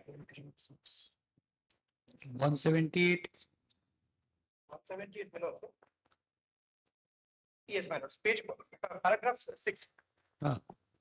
Sorry, ma'am. Page 117, paragraph 6. In the event the book does not sell within 3 or 4 years from the date of its publication, and the publisher decides to sell at a cost, price, or below, no royalty shall be paid. The agreement shall terminate at this time. So that is the only one situation where an exit has been provided between the parties. My humble submission will be, assuming I am unable to sell, my client is unable to sell that book at a particular price, then the agreement terminates, and in which case the rights may go back to the author, but not before that. Now, in this case, right from the assignment agreement, of course, it's not in dispute for the period prior to 2015, but from 2015, every year I have filed evidence, pleaded as well as filed evidence with regard to proof of royalty, and sufficient number of copies have been sold. So in those situations, my humble submission is, if breach of contract is to be alleged now, then there ought to have been a suit or a prayer from the author seeking termination, annulment, or declaration of the contract. The reverse onus cannot be placed on the person who is holding the right, that you ought to have. That same example I referred, once a sale deed has been done, just by issuing a notice, I cannot cancel a sale deed, and the purchaser cannot be driven to say that I should challenge termination of it, because rights have already been transferred. My title cannot be threatened thereafter. Is my humble submission. Now, with regard to this author-publisher agreement, there are 2-3 propositions that has been spelled out by the appellants and defendants. That being standard form agreement. That is, the reading of these clauses, they are like more or less standard form agreements. Party had probably no knowledge. But in this case, my humble submission is this 2015 agreement has consciously been acted upon, and even in letter of termination, so-called letter of termination of 16th November 22, he does not dispute the document. He does not dispute the nature of rights granted. All that he disputes is non-receipt of royalty on regular basis. So in those circumstances, the trial court, I need not trouble the honorable court by reading the entire judgment, but may I request the honorable court to kindly consider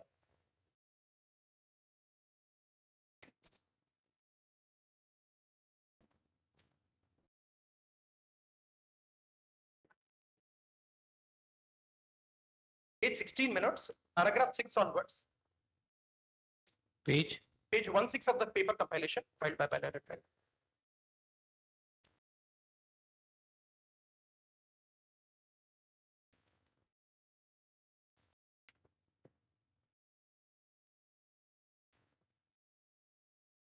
This is where the consideration started, page 6. Para 6. Yes. I need not read the entire part, but paragraphs 7, 8, and 9, the Honorable Trial Court discussed each of the clauses and conduct of the parties, the exhibits, because from the respondent side, there were no exhibits that were filed.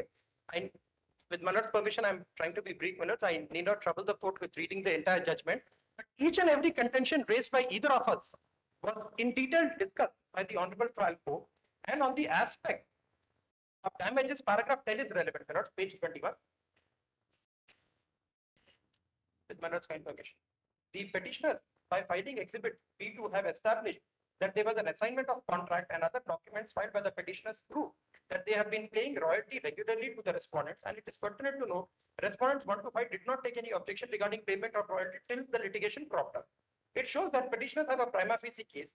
If the respondents are not restrained, and on trial, if the petitioners are able to prove that exhibit P2, as they have described it to be, and any further publication of the books in respect of which exhibit P2 assignment agreement will result in huge loss to the petitioners. It would be difficult for measuring the actual damages that is caused to the petitioner. Therefore, I am of the opinion that the petitioners have established a prima facie case and balance of convenience. And once there is a prima facie case, in view of the judgment of Lakshmi Patel versus so, injunction must follow.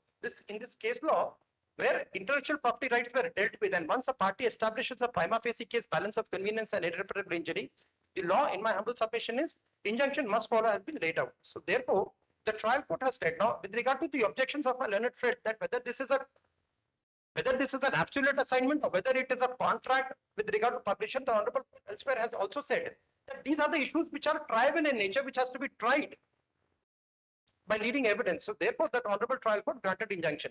My submission is also, Manoj, 4,000 copies, I have categorically pleaded in this, 4,000 copies of my 7th edition reprint are lying with me, and because of this so-called 8th edition, my publishers are, my dealers are threatening to return those copies. Each cost of that comes to 84 lakhs. 84 lakhs unsold, 84 lakhs is the threatened returns.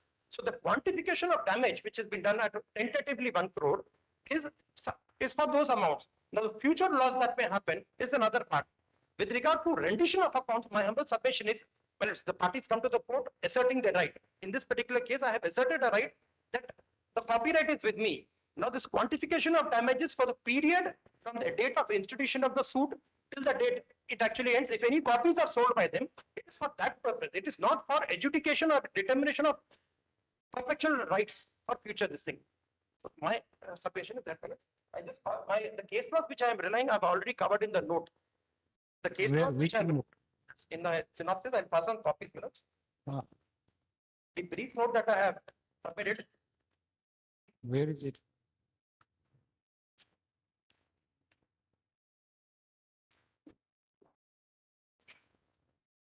Ah, yes. Well, dealing after explaining the facts, paragraph 9. I tried to distinguish the judgment cited by my learned friend with regard to Sikandar's case, where I ought to have challenged the termination. In my humble submission is I'm relying on a judgment of Supreme Court again. Each case decides for what facts that have been proved in that case or assumed to have been proved. In that case, certain balances as per the admitted contract were payable, and which has not been paid by the purchaser there. Here is a different situation. So that proposition will not apply to the facts of this case. So in that regard, I am Sumiti by judgment versus Paras Finance Company. If my Lord permits, I'll make a compilation and pass on.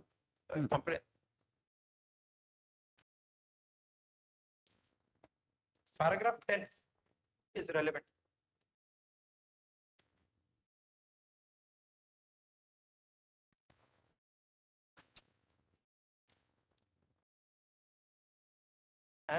As observed by this court in so and so, a decision is only an authority for what it actually decides. What is essence in a decision is its ratio and not every observation found therein, nor what logically follows from various observations made therein. On this topic, this is what Earl of Halsbury said in Quinn versus Lithium. Now, before discussing the case of Allen versus Flood and what is decided therein, there are two observations of general character which I wish to make. And one is to repeat what I have very often said before, that every judgment must be read as applicable to the particular facts proved or assumed to be proved, since the generality of the expression which may be found there are not intended to be expositions of the whole law, but governed and qualified by particular facts of the case in which such expressions are found to have been made. So my humble submission is that fact, that case law, that proposition of law laid by the Honorable Supreme Court in Sikandar's case, dealing that there is a necessity to challenge a termination, will not arise in other cases having a different context and different rights governed by a different law altogether. The other three judgments on the author-publisher agreement distinguished with the one judgment I wish to discuss.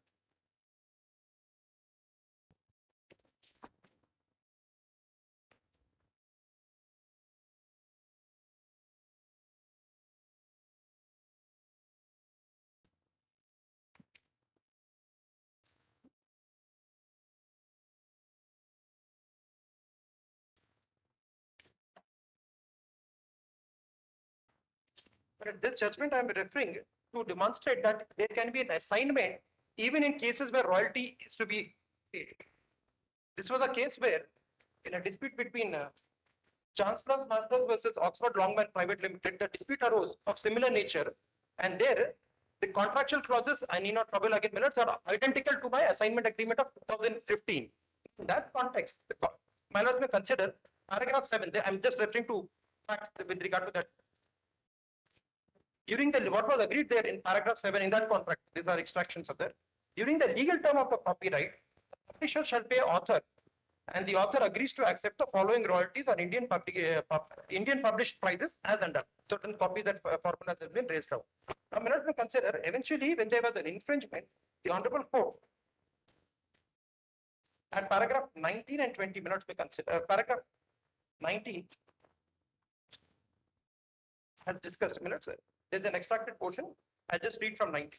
If after the work is out of print for 6 months or more, author calls upon the publisher to reprint the work, and if the publisher shall not print within 4 weeks after which he shall have received the written request by registered post to that effect, agree thereto, author may require the publisher to resign all rights in the work, and publisher thereupon at his request and expense shall assign the same to him absolutely without prejudice to any claim the author may have under this agreement and to the rights in the work already granted to third parties under this. It may be mentioned that the defendant's said contention based on a discharge of performance has not been pleaded in the written statement. Further, as it is manifest from the averments and subparagraph zones of the written statement, on merit, a plea taken that is that a term of agreement dated 24th August 94 extends the full term of the copyright in series, that is the life of the author plus 60 years as provided in the Copyright Act, and clause 13 has the effect of barring defendant number 3 in writing on given subject for life.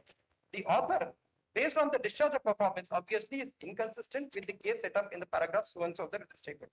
Be that as it may, the reading of clauses so and so together and considering the use of the opening words during the substance of the agreement in clause 13, the agreement would show that the defendant number 3 has undertaken not to publish or cause any work on the same subject or about the same price of sale, which may reasonably regard as a conflict or likely to conflict with the sale of copyright works of the plaintiff without its written consent during her lifetime plus 60 years provided in section 22 of the copyright, unless an agreement was terminated.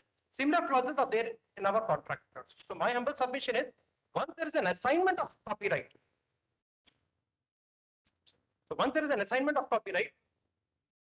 and if in the eventualities provided in the contract, if that situations are not met, he does not get an automatic right to terminate or say that now I have assumed and published 8th edition. My last submission on fact period.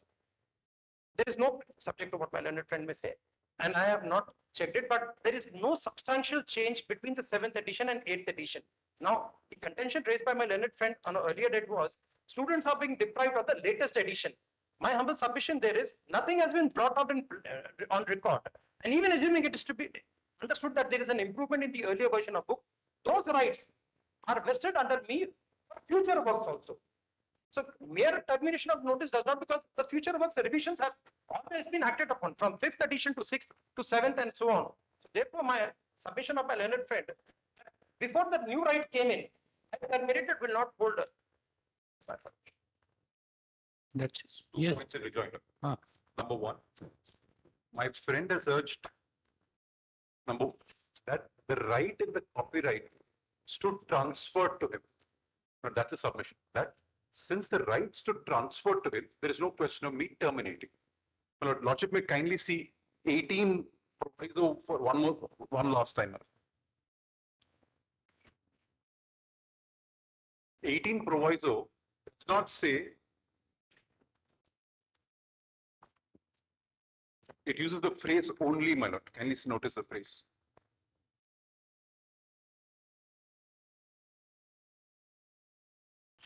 Provide, I'll read it, my lord, with emphasis. Provided that in case of assignment of copyright in any future work, we are dealing with the future work here. The assignment shall take effect. Kindly note the phrase, my lord. Assignment shall take effect only when the work comes into existence. So even if you had an agreement prior, that agreement, the right doesn't stand transferred under that agreement. It shall stand transferred only when the work comes into existence. So that's why, my lord, before the work came into existence, I terminated it.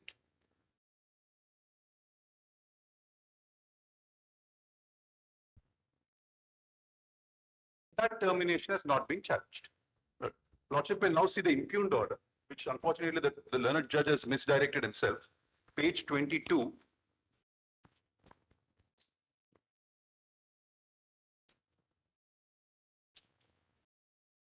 Para B, subpara B. Impugned order, 22 months.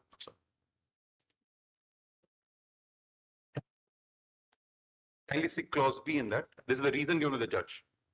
The validity of the termination of the agreement can be considered only after trial. My short point is, how can the trial court consider the validity of the termination when itself has not been challenged? And second point, my lord, in the interlocutory application, he has quantified his future losses as well. At page 68 of the application,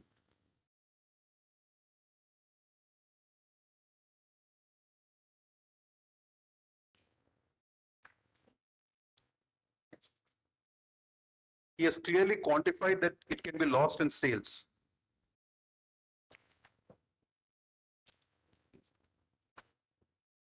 He has even quantified the loss of profits. Last, before I leave, Lordships, it's not, although the author was a professor of physiology, has explained to me the difference between the 7th and 8th edition. I can't explain the medical terms, how the 7th and 8th. But MBBS students should not be deprived of the latest edition.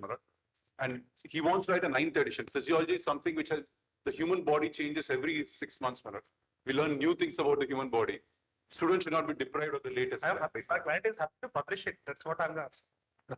I'm grateful. With my last permission, these are 3 other citations of the similar points which I pointed out. Yes. I'm giving a copy to my dad. Please write paragraphs number. Yeah, I'm obliged. The Oxford case did not deal with future work or termination. All Grateful. I'm grateful for patient here. right. Reserved for judgment. Yes.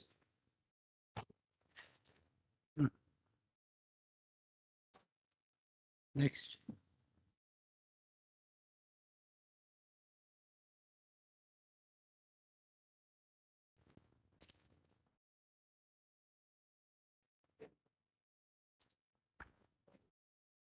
I'm sorry, minutes. Minutes, I'm sorry. With Manoj's kind permission last time. This order to route 2, I did not specify because my learned friend already referred to my application, that aspect. My friend referred to order to route 2 application with regard to the modification of relief. It's already part of the record.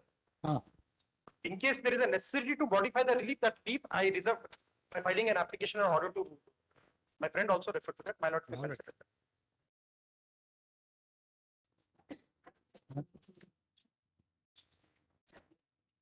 CAB. Me. Circulate, please keep it on the table.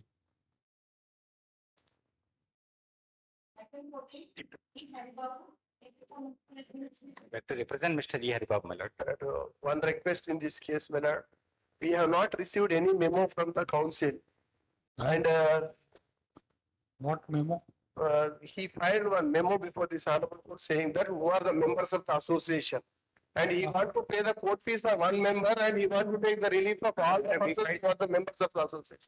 We filed, my lord, implead petition. Implead petition also allowed, my lord. I Ah. implead petition, that's already allowed. Implead petition has been allowed. He Making, can, my lord, all the members. he has to pay. Individual members he has, He has to pay, but I've paid, my lord. he will pay. What? That he will pay.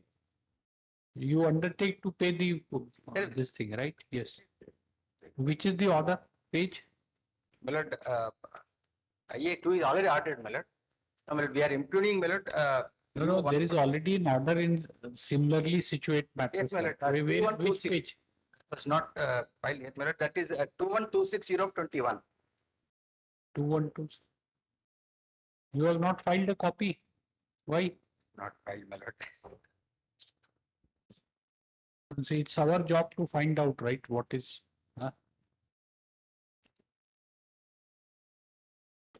Stay has been granted, right? Heard on the question.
He doesn't know. He is not referring to anything I have found out. He doesn't know. What can be done? They see our interim orders are not available online. I am surprised.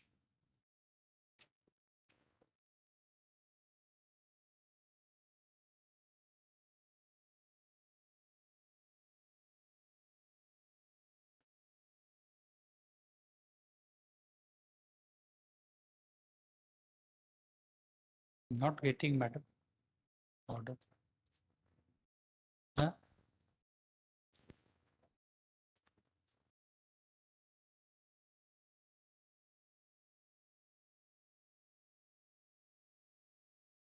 What is the interim order? Yes.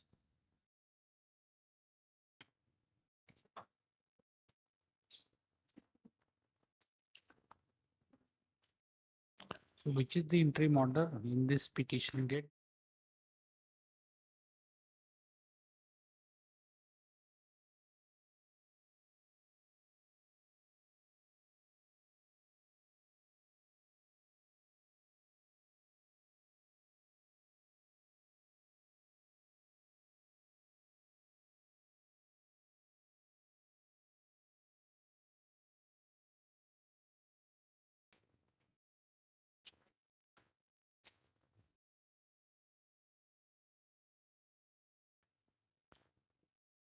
Your client should see your performance like from Khammam, how you are arguing, what this thing they should see before you demand fees from them that I have got you this day.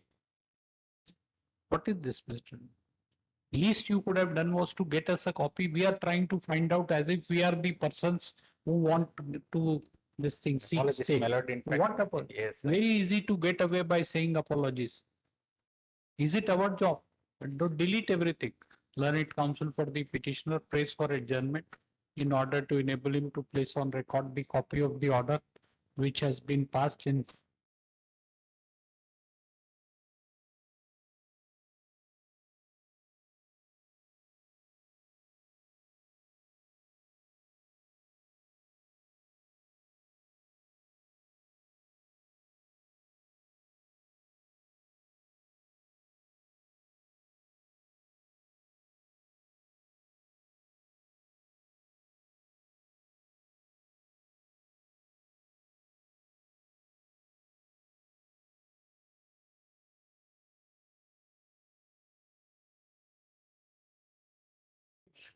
You find out, Mr. Do something.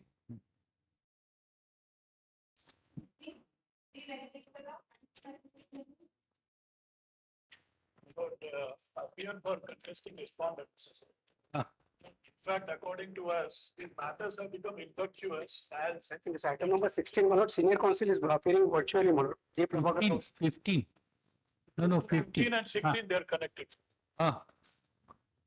Yes. 16 minutes. Ah. Counter affidavit is filed by the sixth respondent. Challenge. Well, actually, if your lordship permits, there is one submission before the hearing begins. If your lordship permits, lordship may kindly Not see- hearing is to heard. He is being heard on admission. He is arguing. He has argued for 45 minutes. Still arguing. What can be done? Lord, See, the actually, problem is we try to control the proceeding. He will say that I am not being heard. We don't have any option. But 2 years are already argued on admission for 45 minutes. Again, he is ready to argue. counter affidavit has been filed by government. Pleadings are complete. For admission, your lordship, it is at the request of the respondent for counter, your lordship adjourned matter. So now what do you want? We will admit it. It will be heard. Yes, your lordship. It will be heard. What is that? The counter is filed. Yes, second respondent has not filed counter. Let them not file. We can't compel them. We can't compel them to. He is not even praying for time. Survey and Huh? respondent. No, all respondents have been served. Yes, sir. Yes, Mr. How? So what is it? It's for admission, right? What is it, Mr.?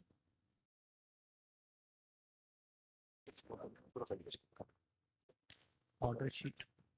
Where do we get order sheet? Not there. Additional material. There is no order sheet here. Where is the order sheet, Mr.? My lord, 8 September, your lordship. No, we are trying to. No, that's correct. But where is the order sheet here? Not digitized. So what? May I pass on? Lord? 1 minute. We are trying. 8 September was the last. Trying to cope up with the new system. That order sheet is not here. So we are asking him, where is it? Has it not been digitized or what?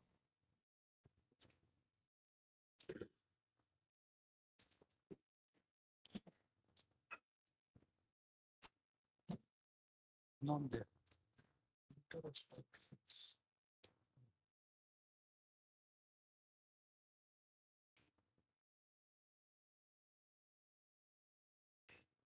No, please pass on. Right. What are we- Order sheet. Order sheet not digitized. Where is it? Doesn't say.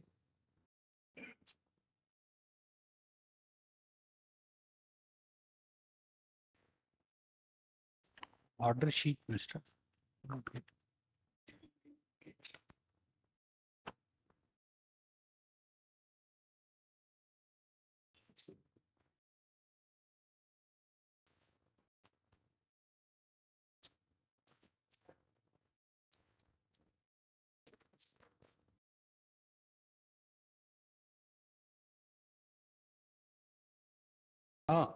So you have filed the copy of circular 15 Yes, July sir.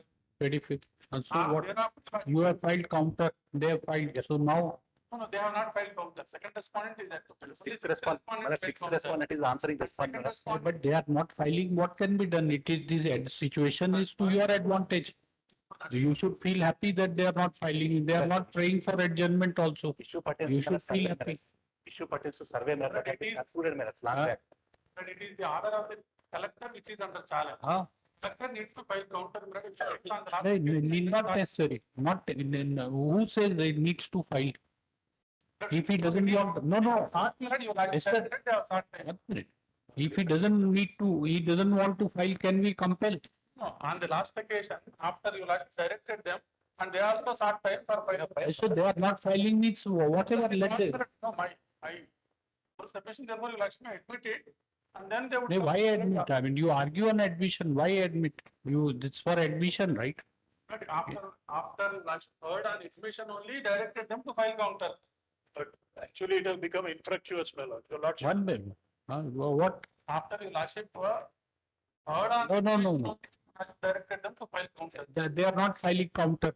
Then, Not let them. no. So, what do you mean to say that we should direct his personal appearance, put him behind bars and make him sign affidavit? What, not file, they don't want to file. They don't want to contest your claim. You argue, whatever. No, it is not like that, my lord. They have filed sixth respondent. You want adjournment, right? No, it's Not ready. May I bring it to Learned your lordship counsel for notice? the petitioner. May I bring it to your lordship notice? Ah. One counter is filed. Sir, it is for listed for admission. Please argue on admission. Don't pass on the, nobody's appearing. We cannot compel them to file a counter. If they are, what is the law? If a party does not file counter, what is the law? What is the law? And once your lordship directed them to No, file no. counsel, but they are bound to comply your lordship's direction. No. Otherwise, your lordship may have them for contempt. But that is what. No, which order? There is a Your lordship, direction. It is, Which order? Direction. Which order?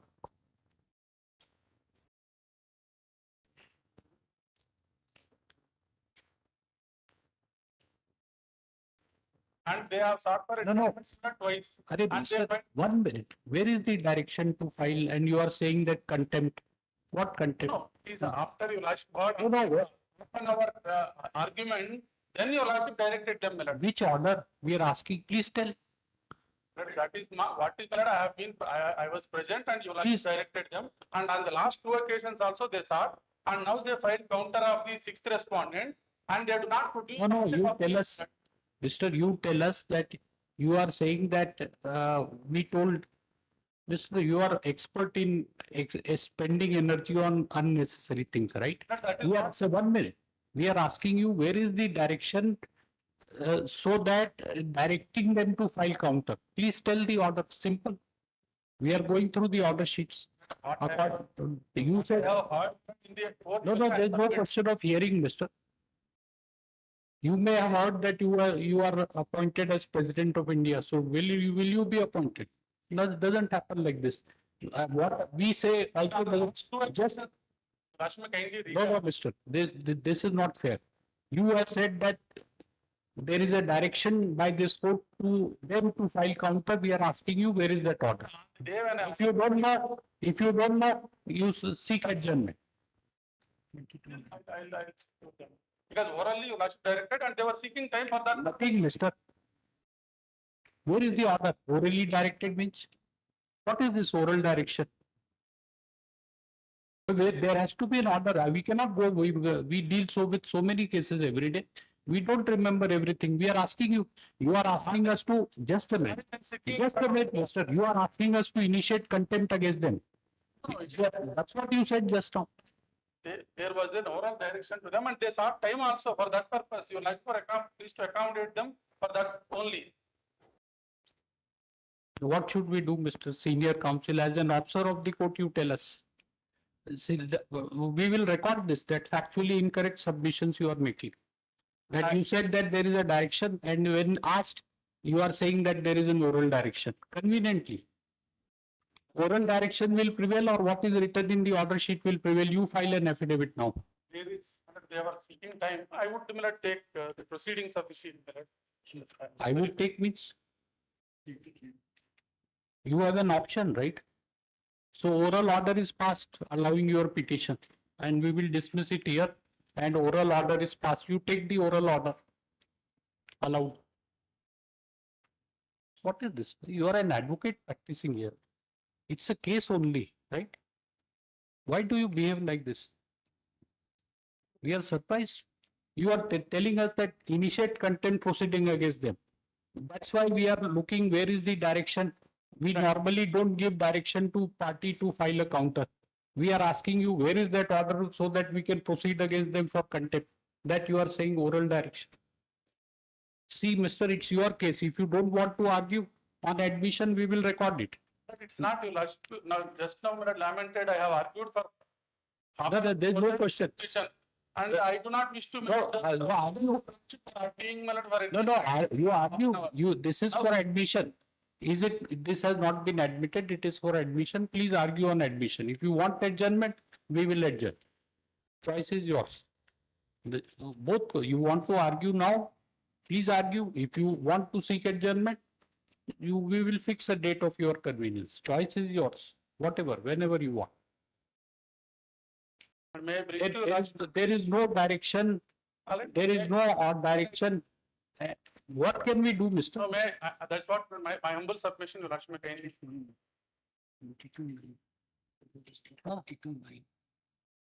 Yes. No, but there is no direction. There is space in a circular. No, he has filed circular. He has to argue on admission. He doesn't want to argue. What can be done? Yes. When do you want? May I bring to Your Lordship's notice that they have filed counter, and along with the counter, they have filed documents, both the respondents, sixth respondent. But kindly see page 20. Hey, you are arguing. My submission is the entire document is not filed by the respondents. But when they are filing before this honorable court, they have to file the entire document. Only part of the selectively filed. Lordship may direct them to file them because I also applied for them. But they can't selectively file a part of document. We will, if the document, Mister, again you will say that oral direction was issued. We will not say it is for, no, again you will say that oral direction is given. No, nothing. I'm bringing to last notice. Direct them to file complete document. I would proceed with the mark. Because two documents. You file an IA, we will decide it on it. You file an IA, not oral direction. This thing. The case is listed for admission. If you are not ready, seek adjournment. We are ready to adjourn. Right? If you want to argue, we are ready to hear. Application for a direction because I have already argued. But without those things, I do not wish to trouble Your Lordship again arguing the same thing which I have already argued, and Your Lordship have mentioned in the docket also. My case, entire case, mentioned in the entire docket. I do not wish to trouble. No, but it is not the same thing. After you don't want to argue then. No. That is what I have argued already. That if you file that application, to argue again, I would argue. File that my submission is they have not filed the complete document. No, you argue this. Why writ petition is listed today for orders on admission? Who has filed this petition? You have filed. Who will argue? We will not argue, obviously. No. They will also not argue. You have to argue on admission. If you are not ready, we are ready to adjourn. See, so simple, right? So please tell a date on which you are. Your Lordship put it to Monday, my lord. I would file application in the meanwhile for a direction to produce those entire documents. Next Friday, my lord, let it be posted. I'll be here. My lord, next Friday. Next Friday. All right. Learned Counsel for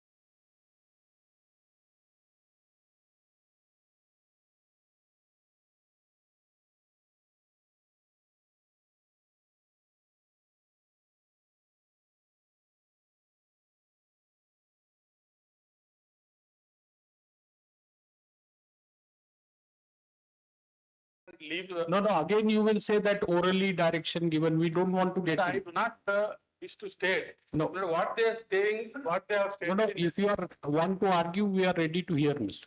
On admission today, Your Lordship, we have adjourned to 14 November.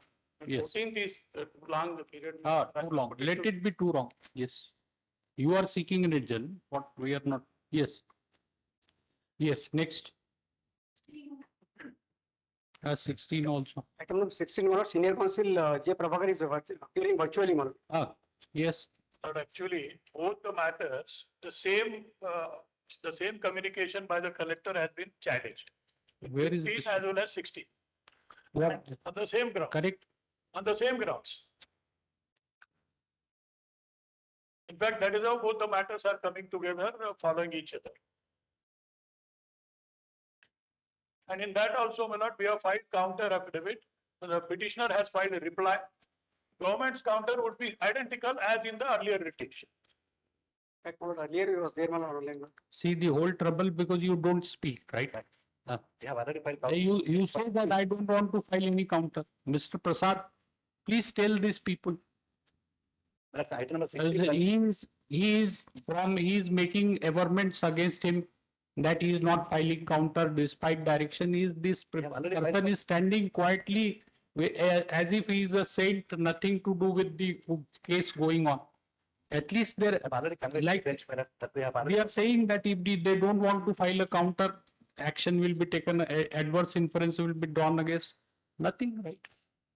They don't even say that we don't want to file counter. They don't say that please give us time to file counter. Nothing.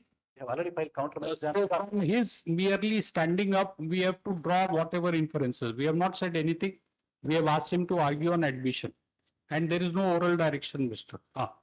Nothing. Whatever is written has been dictated in your presence. That's the order. Yes. This matter may also be called, my lord, 14th. Yes. It is the same. 14. Same matter. Same matter. List on. In fact, my lord, is online, my lord, because virtually he was online, but it's like the connectivity problem. Yeah. Earlier he was there, my lord. So, but what do you say that these matters have to be heard together? Same. 14 November. It should be taken up tomorrow. List along with 14 November. This next.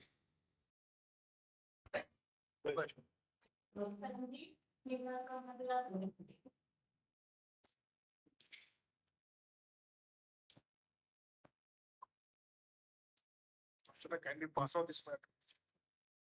Kindly pass out this matter, my lord. Also. 17, 18.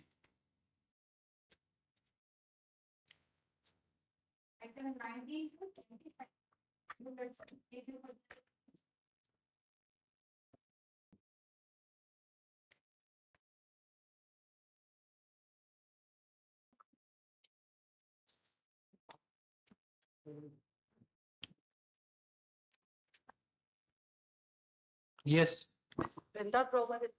Oh, yes. There is some. Yes, madam. Please, my lords. My lords, as per the last order, my lords had directed all the councils to send their counters to the implete petitions. We have filed, my learned friend, Ms. Nagraj has in writ petition 173 and 183. We filed our replies to the implete petitions.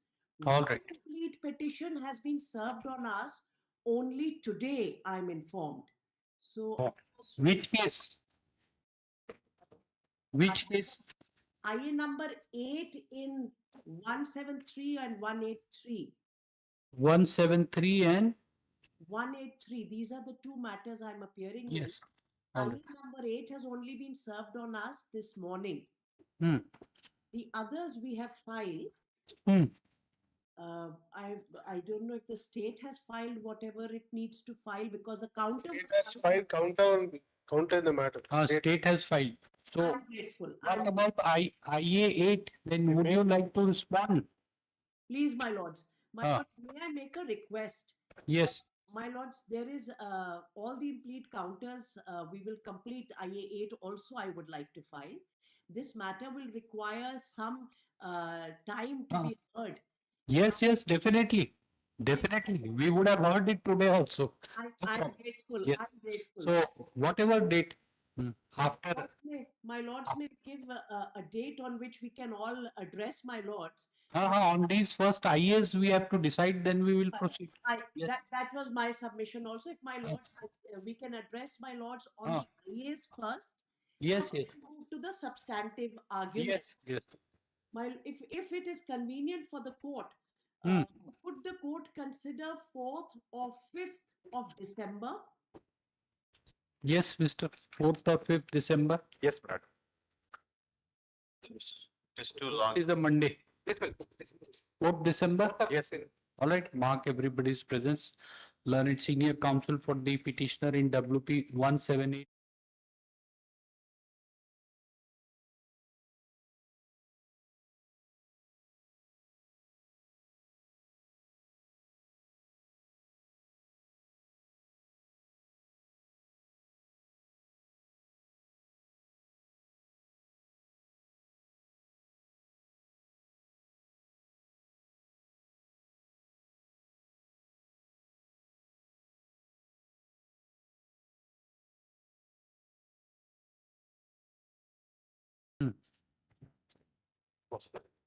On the day, my lords will hear the IAS, my lord. IAS. Yes, IAS. Correct.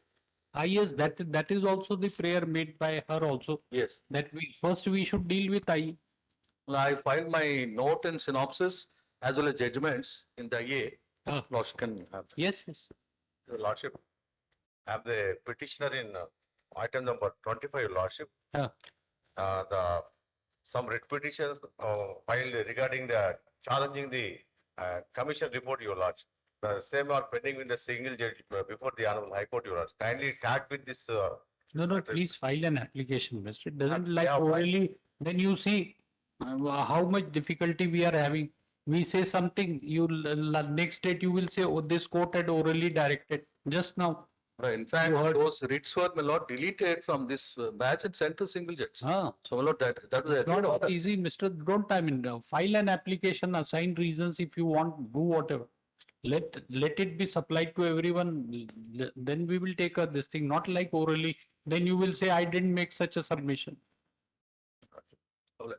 This being very casual, Mr. This week only. One day, the same council said that the bunch is not this thing should be dealing all other cases. And when her case was called, she said that bunch should be heard. And then we realized after passing the order. So same council, like it is being used as a tactic for adjournment also, like in old cases. I'm not saying about you. But this what so casual, right? And nobody owns. Then they tell us that it's an oral direction. Then they said there is an order. Then he said just now you have heard oral direction. We don't want. If you want hearing, yesterday lordships had that matter. Yesterday batch lordships are referring to. Yesterday batch lordships adjourned it on the ground that it was supposed to be coming some other date. Yes. We never thought that we said that list after 8 weeks, so that will be a ground for it. Yes. Please file an application. 4th December. Oblige, my lords.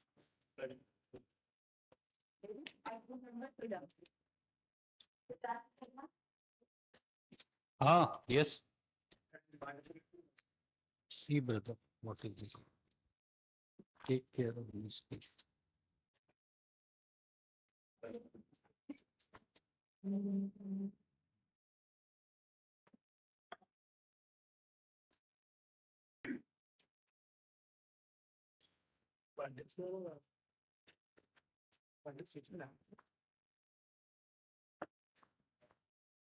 Same right what? The Lordship's earlier occasion directed me to take out notice on the 6th respondent. We have taken notice, we have filed the proof. The same right, so Jawahar Nagar. Yes, same thing. So this is the case wherein my lord, you have served. I have served, my lord, so much so I also filed a memo pending adjudication of the present intra-court appeal. They issued a letter to me saying that yes, you are a member. That also I have filed it. Oh. And some counsel was appearing for the society, right? He was sitting here, no? Senior counsel. Senior counsel. Yes. Anand, what's his name? Ashok Anand, Sure. learned senior counsel. He was He representing. can't himself file wakalat for receiving his. Show his name, madam. Senior counsel. I have filed along with the memo. Like, is it not covered by our That is so, your lordships are right. Which In fact, it is a case wherein the present petitioner's husband case already participated in the Second World War. He is an ex-serviceman. He filed a suit against the government, succeeded in a suit. No appeal is filed. Interlocutory application pending the suit went up to the Supreme Court. Supreme Court said that my client are in possession of the property. Which, see, this is what happens. We have forgotten everything about which order you are saying it is covered. Yes, ma'am. Facts, anything you have prepared synopsis. Which case, which order it is covered, madam? That number, your WP number. Relax. First, no hurry. Yes.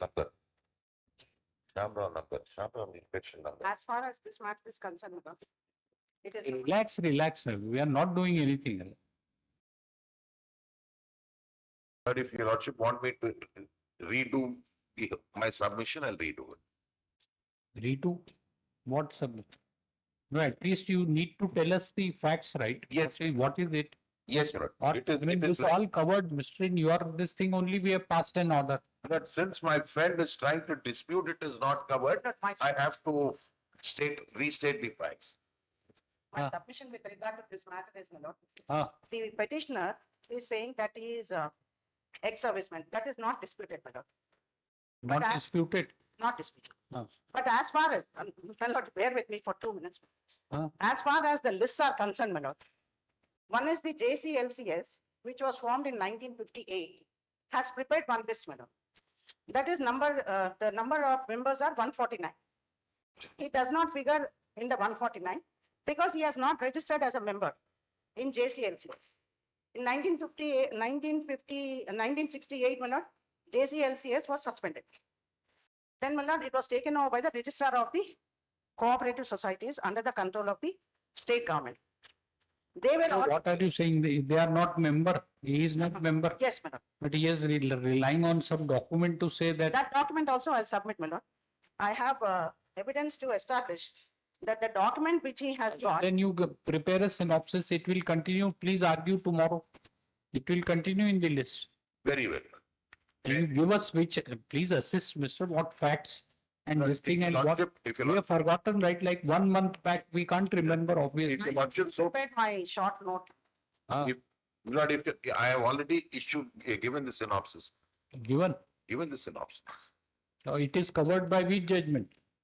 In I'll just give. You just listen to him. Which number he says? I'll just give. Shyam Rao is the number even. Shyam Rao is the petitioner. Nakuludu is the respondent in the writ appeal. WA number? 737, I think. You give it to him. Let Nakuludu. And thereafter one more writ petition. My humble submission is, my lord, in those two writ 1 minute. We're trying to understand, madam. Not it can't be decided without hearing you. We are just trying to understand what's his case. We have forgotten everything. We don't have that like 1 month ago what we decided. This order is in an intra-court appeal filed by the state, wherein your lordships were pleased to dismiss the appeal uphold. Which is covered, Mr. Yes, 737, this is the one. But this is your appeal petition. This is my writ petition. Ah.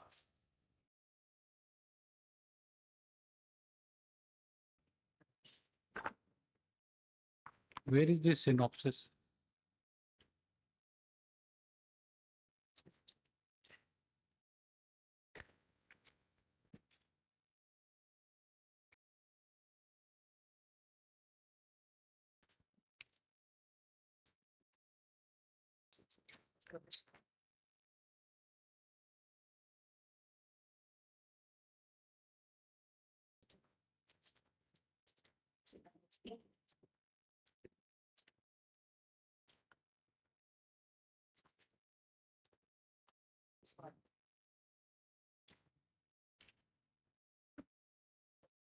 synopsis, please.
So your name is there in the notification.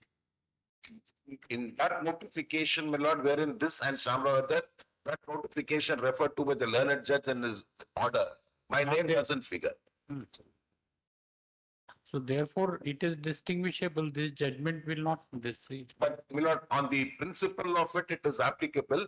May I request the honorable court to please see page, Lord, and I'll just recollect, but earlier there was a litigation before this honorable court. Honorable Justice VVS Rao passed an order. That order extract is at page 114. The learned judge has clearly given a direction saying that wherever ex-servicemen have been actually in possession. Facts.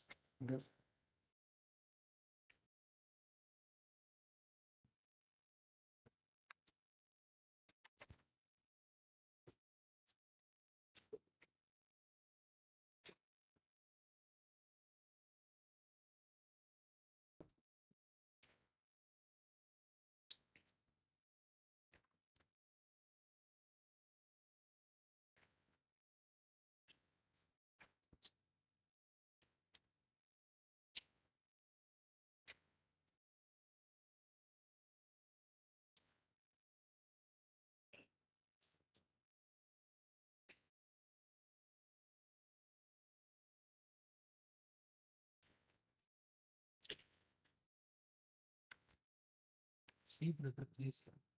It must be covered, right? Please make me notes. You can write to this order. Right? I've already decided. Except this paragraph, perhaps. Rest, we will have this name will not there, so this will not apply. This two paragraphs.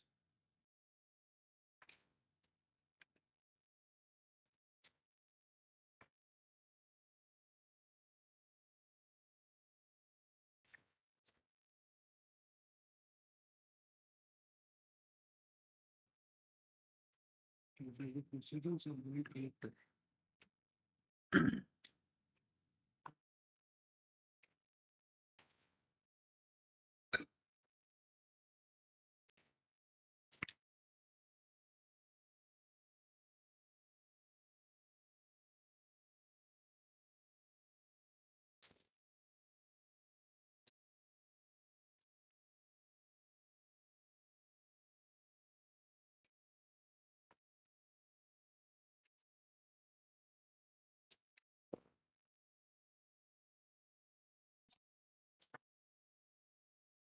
Yes, ma'am. But if the Honorable Court has the original material paper book and filed along with the writ petition. At page 144, the earlier direction of this Honorable Court by a learned single judge is extracted therein. The learned judge has given 6 directions. I fit into direction number 1. And now in terms of this direction, I made a representation enclosing all my certificates to show that I am in possession. And the consideration by the authority is at page 147.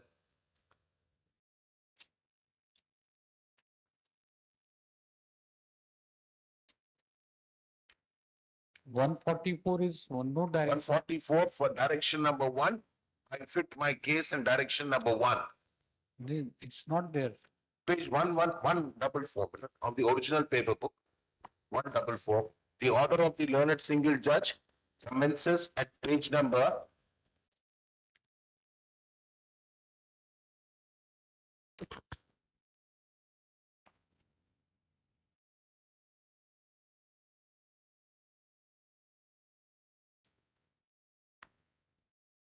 140 is the present impugned order. Which paragraph number at least? Page 140 is the present impugned order. The paragraph, they are unnumbered paragraphs, but at page 144. No, there are paragraph 14, 15. No, this is junior civil judge. Which order? Page 140. Page 140, the learned judge extracts the order of the impugned order reflects the order of the learned single judge earlier. See, my this thing is not there. See, 140 is the proceedings of the joint collectors. That is impugned. In that impugned order, the earlier order of Justice V.V.S. Roy is reflected.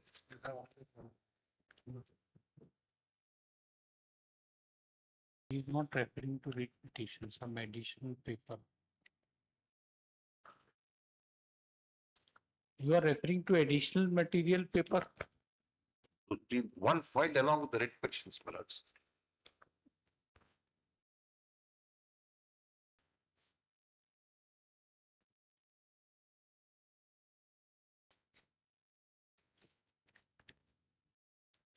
No, but this is a writ petition, right? Yes, yes. What? Lord, I'll tell you, Lordship. What happened is, the writ petitions were directed to be heard by the division bench. What are you challenging in this writ petition? The impugned order, which is at page 140, which is passed as a sequel to the order of the learned judge in a writ petition filed by the petitioner.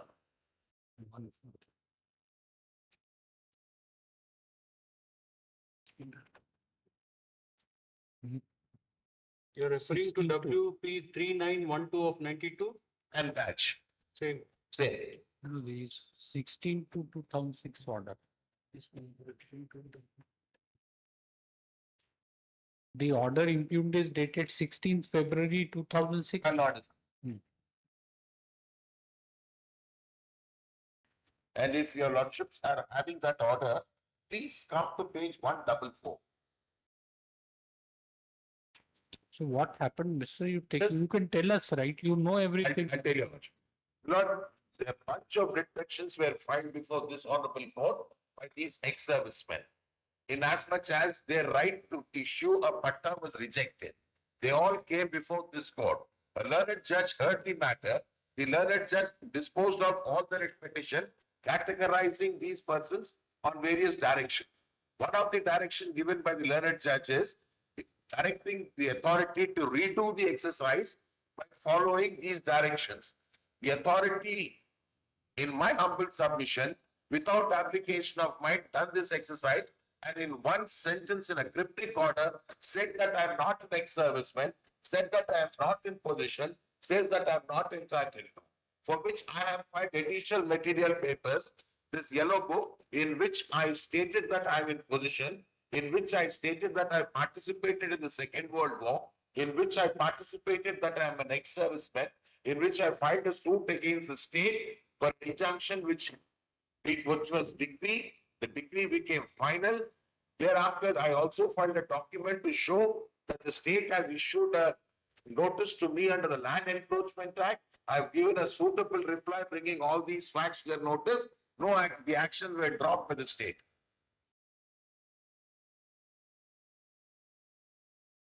So what are the documents like this?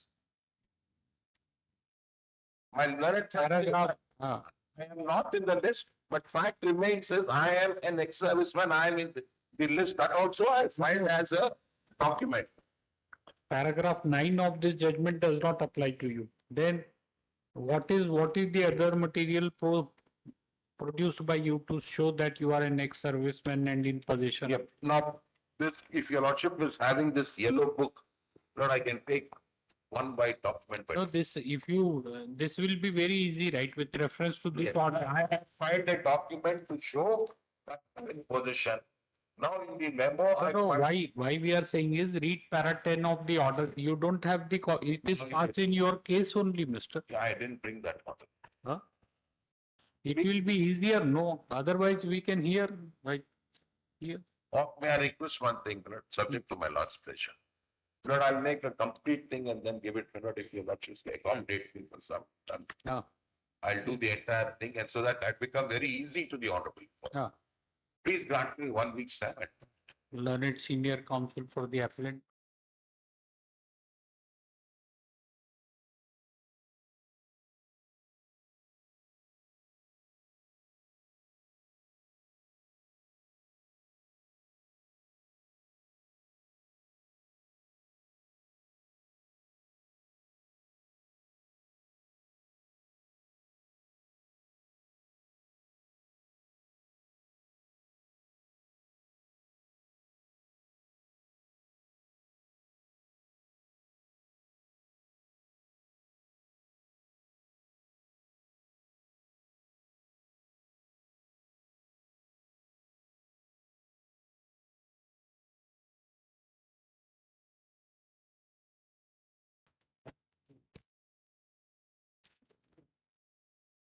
You deal with this.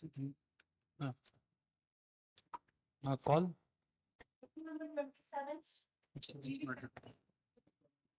Yesterday I submitted that the appeal authority cannot do it. No, you have already argued, right, yesterday? I don't matter. I submitted the appeal authority cannot do it as this revisional power cannot be exercised by the High Court as because it's the head of the department and the child supervisor to rule party. And we had asked it and we refer to section page 77, sir. Page 77. But you have argued right yesterday. With the order sheet, it is so it is called again. You will start arguing. Then we have recorded that you concluded your submissions yesterday. We are hearing him. Yes, you will have a right to submit a rejoinder, whatever he argues. 2:30 just. It will take up Monday. No. I have to go to this is a part-heard matter. I have to go to hospital Monday. So why did you argue then yesterday? If you had to go to hospital, you should have said yesterday. I got it to be completed. No, nothing, mister. Your colleague will answer. You have already argued divisional appellate authority can't be same and this thing. And it's a small issue. Accepting bribe from people is a small issue. A lenient view should be taken. This all you have argued. We will decide. Don't worry. You can your colleague can be here. This is an old matter. We have invested some time, right? We want to take it to a logical conclusion. We'll decide it. Thank you. Now you argue at 2:30. Yes. Hello. My lord.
Which case?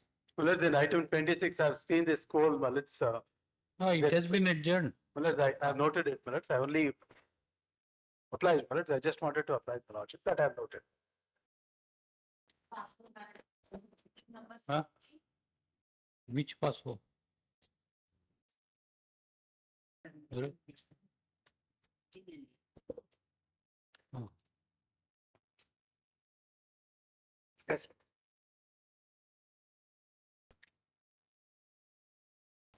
చెప్పనాను చెప్తావా? That petitioner participated in the counseling for admissions into dental sciences, my lord.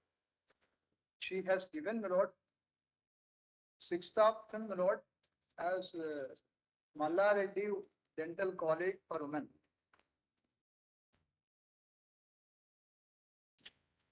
You have filed counter, no? Sir?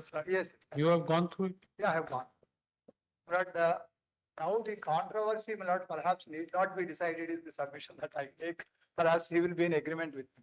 There are several seats left unfilled. In city, my lord, there are around 11 seats. My lord, my client was not permitted to participate in stray counseling and additional stray counseling on the ground saying that, my lord, she was allotted a seat in Nizamabad. In the stray counseling, my lord, persons who secured lesser marks than my client, my lord, were given seats in Hyderabad. And you have been sent where? Nizamabad, my lord. I was sent to Nizamabad. So?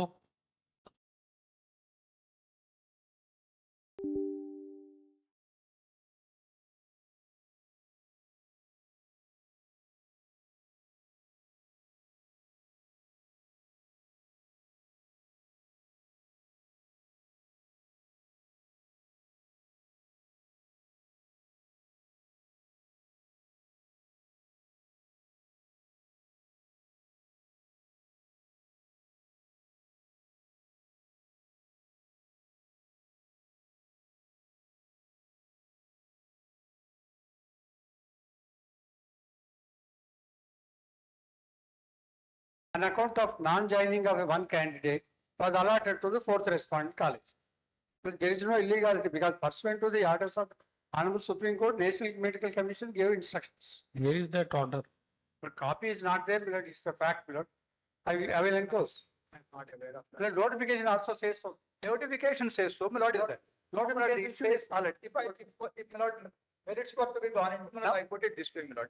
Now, my lord, the lords may kindly see. You have seen him, he is opposing your prayer, despite that you are showing that it need not be decided. What can we do then? National Medical Commission now, my lord, has extended the deadline, the cutoff date from not the 30th October to 15th November. Lord, there is a proposal to conduct another round of counseling because some seats are left over in MBBS as well as BDS. Well, that is only, my lord, my submission to make. So, she is not, according to you, she is not eligible. She is not eligible as per the orders of the Medical Commission, National Medical Commission. What I try to submit, my lord, is I have been allotted a seat in 4th round, my lord, to Nizamabad. Now that will always happen, Mr. That this thing in the whole process is like this, that by a 42 circumstance, the candidate who is less meritorious may get, because this will happen when additional round existing now, this round which is being held now. Still, I mean, the petitioners who have been admitted in first round or second round cannot come and complain that this now in additional mop-up round or stray vacancy round, less meritorious candidate has been allotted. Please, you see the scheme of things, by it depends on a 42 circumstance, like now this order nobody had anticipated, like 30th, 15th.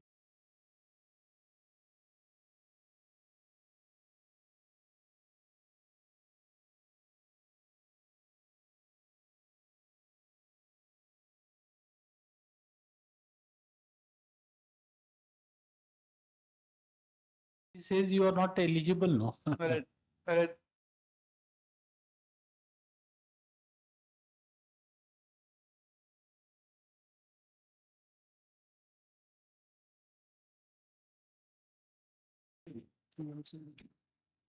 So it's 150 kilometers away from Hyderabad, right? Nizamabad. Islamabad, 160 kilometers. 160.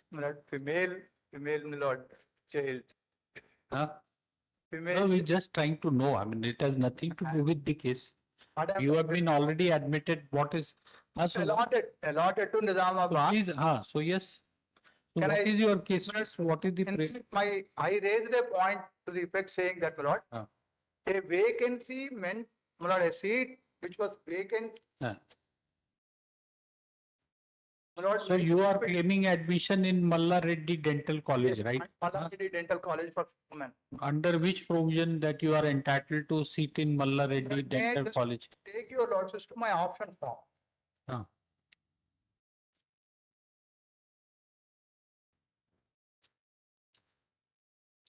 No, but we want to know on what basis you are claiming admission.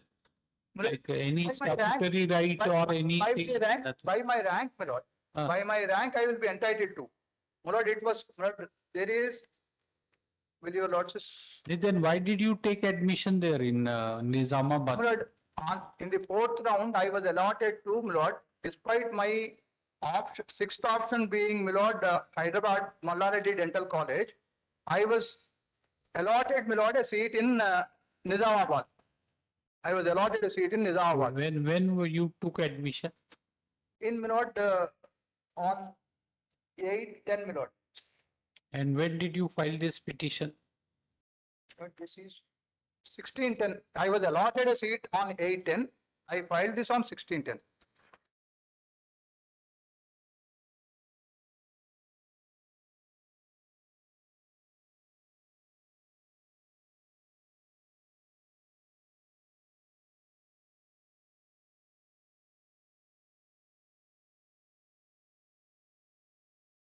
Page 26. No, we only want to know what is the claim, basis of your claim? That subsequently less meritorious candidate has been allotted. Yes, my lord. Another candidate Subsequently. meritorious was given. When she was allotted? R4. My lord, R4 was allotted in, my lord, stray counseling, Ah. which was held on. One second.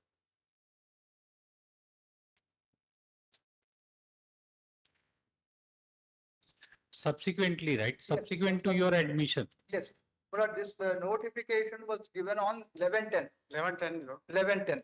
11/10. Page 68 of my counter, So, Lord. but you are not entitled to participate in the stray round because you are already allotted a seat. My lord, according to me, a mischief was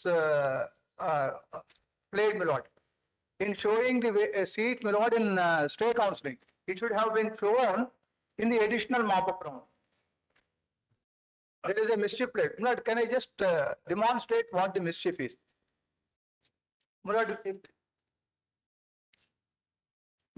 my lord, in the vacant seats, my lord, which were shown at page 48 of the requisition paper, my lord. Page 48.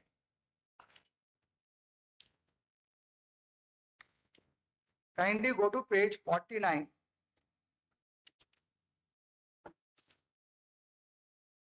At the top, Malla Reddy Dental College for Women, MLDW, your lord's court. Hmm?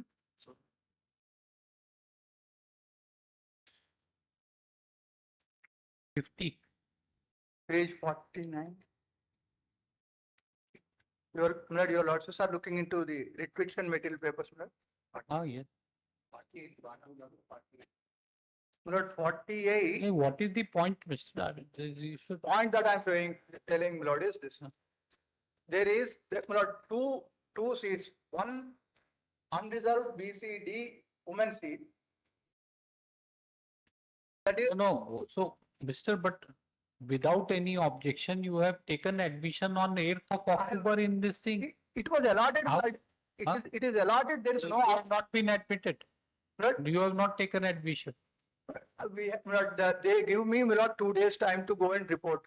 I have reported also. Then Day after this the stay counseling has taken place, whereby I came to know that a seat, my lord, which was vacant was not shown. Sir, 1 minute, like were you entitled to this thing, participate in the stray round of counseling? No. After a candidate, we want to know the position under rules. But they say that I am not entitled. Not they say, rules say that once who has been, candidate who has been allotted a seat will not be entitled to participate in subsequent round. Right. Then The question is, Lord, not a vacancy which was or seat which was available in the earlier round was not shown. Then what happened to respond number 4? Who represents her? He respond number 4. Notice is not served. Notice is not. Not served. Then how can we cancel her admission? I am not seeking Lord, if your lords. That's the reason why what I thought, my lord, was. Lord is saying, my lord, in case, my lord, any vacant in the counseling is conducted, he asks, my lord, permission for participating in the counseling. That's all, my lord. That's all, my lord. Then your lords may show that in my assessment, what is the submission that if there is no possibility of winning in this case, my lord, the only direction he seeks, my lord, that he may be considered if in case, my lord, any counseling is conducted. It is for you to consider. If you are ready to consider, we will direct. We will not issue any this thing, Mr. Order. Don't, Mr. Make us pass an order contrary to rules. You know, I mean, that she is not entered. It will have to be decided on merits. So respond number 4 needs to be served, Mr. Huh? Lord, Not served. There is, my lord, may I request your lordships to have a look at, they rely on this condition, page 46. 46. Page 46, my lord. Paragraph 12. Candidates are informed that as per the Honorable Supreme Court orders, your lords get that.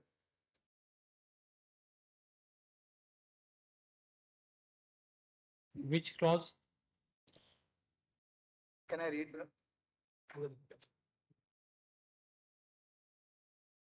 43. After the mop-up phase,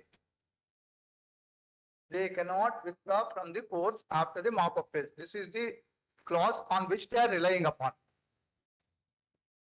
My lord, despite that, my lord, a candidate, my lord, who was admitted to the course in Mallareddy Dental College for Women. So therefore, Mr.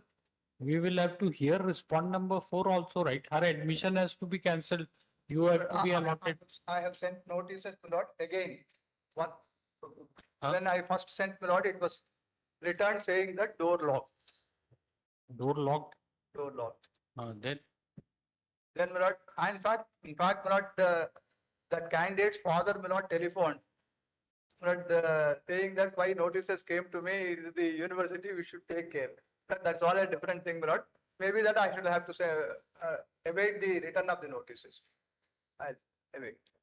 Office report indicates that the await or fresh steps. Humble submission. If your lordship shows intelligence, my lord, there are around. No, Mr. Please see, you should be entitled under the rules. We will immediately direct. But the question is, if the rules prohibit your participation, how can we, contrary to rules, we can issue a direction? It's not exactly a rule, my lord, but no, there is a rule, Mr. There is a rule. Also, there is a direction from the Honorable Supreme Court. Where is that order? They referred to it, but they did not file. Which direction? Next date of hearing, which order? On National Medical Commission. No, this is the order. Supreme Court order, your page 48. So that order, according to you, prohibits the candidates who have been allotted seats to participate in subsequent round. Subsequent round. Yes. Learned, mark the presence. Learned counsel for Mr. Rao, learned.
Next.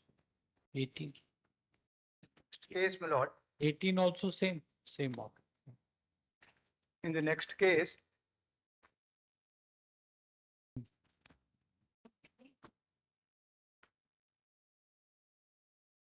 Yes.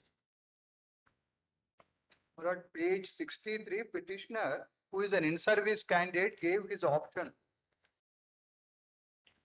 for being given a seat in PG medical seat, my lord, Hmm. in 3 colleges, page 63.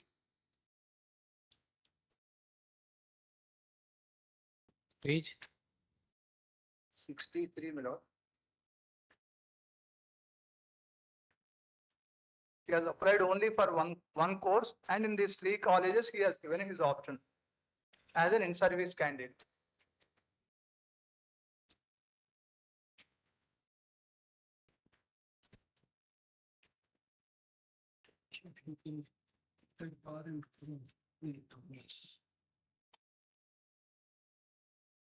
Petitioner secured, my lord. Page 63, my lord.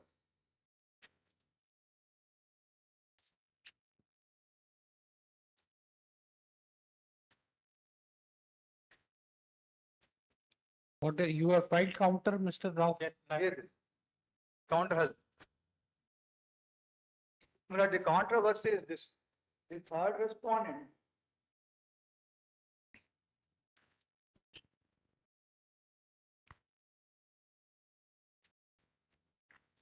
only 2 patch left. So that's one.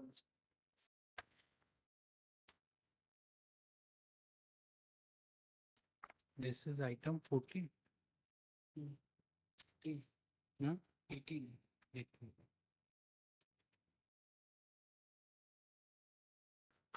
When have you filed counter? You have filed. Counter is dated Yes. 28/10/2023.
So Mr. Rao, he's claiming admission in RVM Medical College. Yes, sir.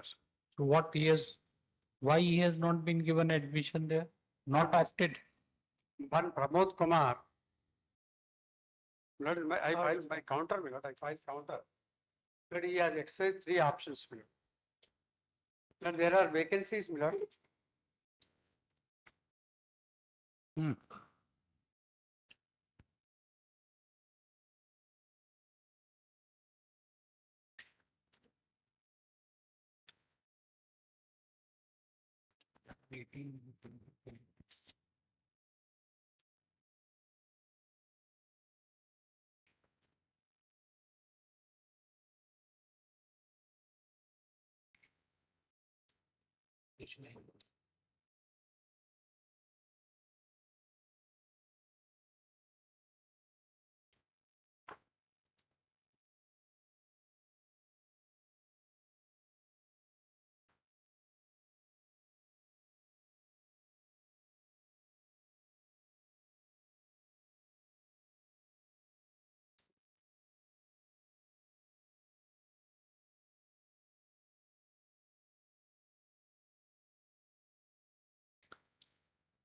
So what is, yes, Mr. Rao, First, may kindly see, my what is counter, the case, petitioner's case? He exercised 3 options. Huh?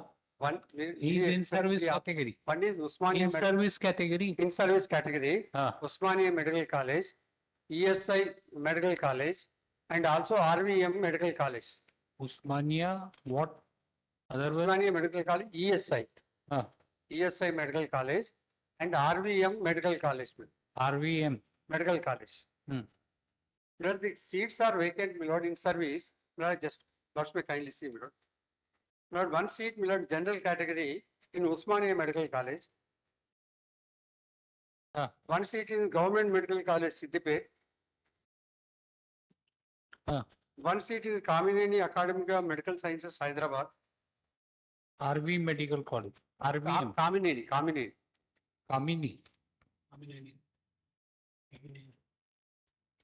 Medical College. And one seat, Millard.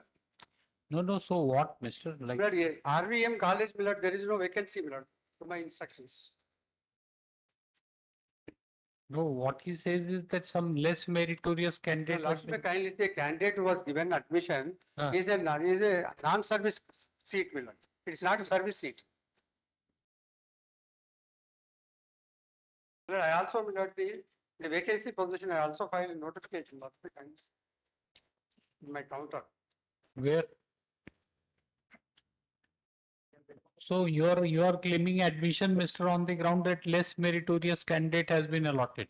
What happened is, So he is a candidate belonging to non-service. no, it's not that way. What happened is, Huh? third respondent, Lord, has applied as a service candidate. Huh? He has made an application as an in-service candidate. R3. He is applied as a service candidate, Millard. The certificates enclosed along with an application was referred to his employer. But the employer, Millard, said, Millard, that the certificates is only contract employee. So far, he is not eligible for under service category. Because He faced fraud. to claim Millard service reservation, one should have Millard continuous regular service, Millard, in the rural, Millard, the tribal area 2 years. Rural area. Tribal area Of the 2 years. government. Rural area 3 years and Millard, urban area 6 years. Millard, the petitioner is working in Nilofer Hospital, but he is having Millard eligibility criteria. He is required to be considered because he belongs to SC category. Millard, Pramod Kumar, who is the Millard as a respondent. No, required to be considered means what you will consider. Millard, Lords may kindly see, there are vacancies, Millard, in 3 colleges. He did not exercise the option. One is Kamineni Medical College, there was a seat. Millard, Rajiv Gandhi Millard Medical College. Lords may regard that, Millard, I'll be prepared to join if he gives me in Kamineni. Lords may kindly see, Millard, seats were there, he could not exercise option. Now there are seats, my lord. My lord, a person, my lord, plays fraud on the government, claims a seat as an in-service candidate, when it was reported saying that he is not an in-service candidate, he secures only 160 as against my 220 marks. But he is treated as a non-service candidate and he is given a seat. Despite his No, but did you indicate your option for the college in which you are this thing? You did not. RBM, my lord, I have exercised. RBM, he is given, he is given as a non-service candidate. No. There is no vacancy for not a service candidate. Service candidates, there are only 9 seats. Where have you stated in the counter? Which paragraph?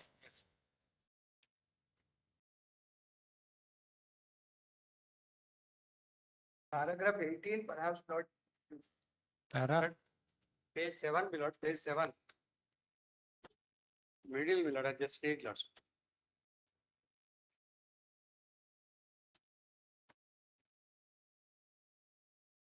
Lord, the 7th line, lord, please. Page 7, 7th line. As per the seat matrix, the vacant seats notified on the university website under service quota, there are 9 vacant seats in MD SPM, subject in various medical college and different categories, like OC general, OC female, SC general, SC female, BCD general, BC female, and minority candidate. It is submitted that there are 3 seats available to MD SPM subject under open category at Usmania Medical College, Government Medical College Siddipet, Kamineni Academy of Medical Sciences, Hyderabad. 1 seat MD SPM seat available in SC category, RIMS Adilabad. The petitioner was eligible for all the 4 seats as he belongs to SC category. The petitioner Can't underline. Underline. Why? It should be there, no? Yes. We can't underline, right? What? Do like this thing. You think about it, how this can be done. Underlining should be find out. Yes. May I read further? The petitioner was eligible for all these 4 seats as he belonged to SC category. The petitioner NEET rank was 1,42,836. As he detailed above, the petitioner exercised web option for MD SPM for 3 colleges only. That to only one MD SPM seat under a service category to which he was eligible, Usmania Medical College. That's a general. And the petitioner was not. Where have you said that there is no vacancy now against the seat in which he is claiming admission? I stated so, Millard. Just that's my kindly talk, Millard. Vacancy, Millard. It is submitted that there are 3 seats available, Millard. 3 seats available. Where? Top, Millard. 7th line. From the 7th line onwards, I just read, Millard.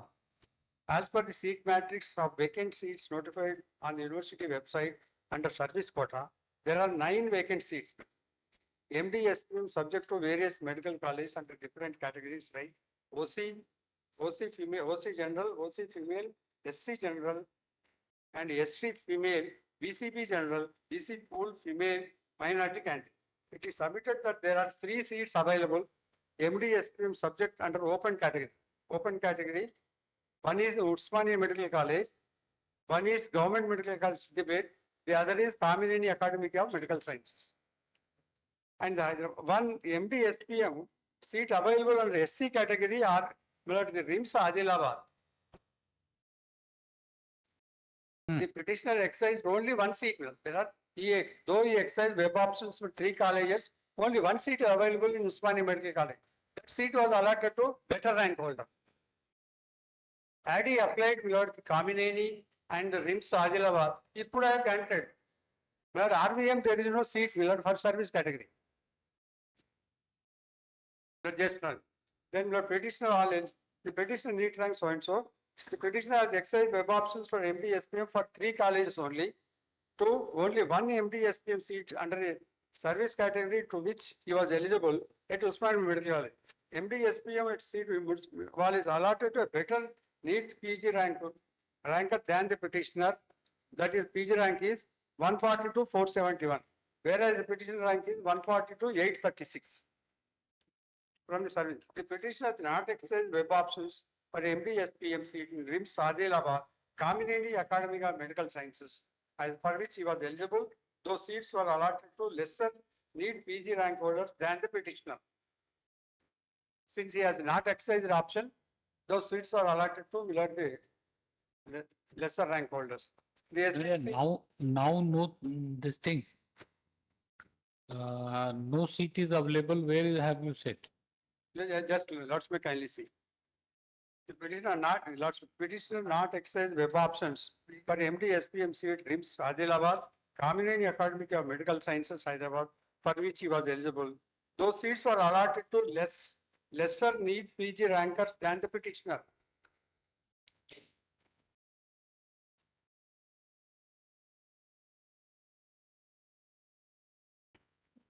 Let Siddipet College, seats in Siddipet College was allotted to the better rank holder than the petitioner. The petitioner could have been allotted MD SPM seat under service category, RIMS Adilabad or Kamineni Academy of Medical Sciences. Those seats were allotted to lesser rank holders than the petitioner. Since he has not exercised web options, those seats were allotted to lesser rank holders. But he cannot compare with the Pramod Kumar who was allotted seat non-service category. Can I just? Mr. N. Pramod Kumar, he has applied as an in-service candidate. He has also not opted for RBN column. His options, as an in-service candidate. Then the Lord, on verification of his certificates, he was found to be not an in-service candidate. He did not exercise the option as a service or non-service candidate. But he secured only 160 marks as against 220 of the petitioner. Has he been served? But, in fact, your lordships did not direct my lord the service of someone because my infant took time, my lord, for filing counter affidavit in the first instance. So notice has to be issued right to him. Respond number 3. Huh? Issue notice to. By Monday, I'll try.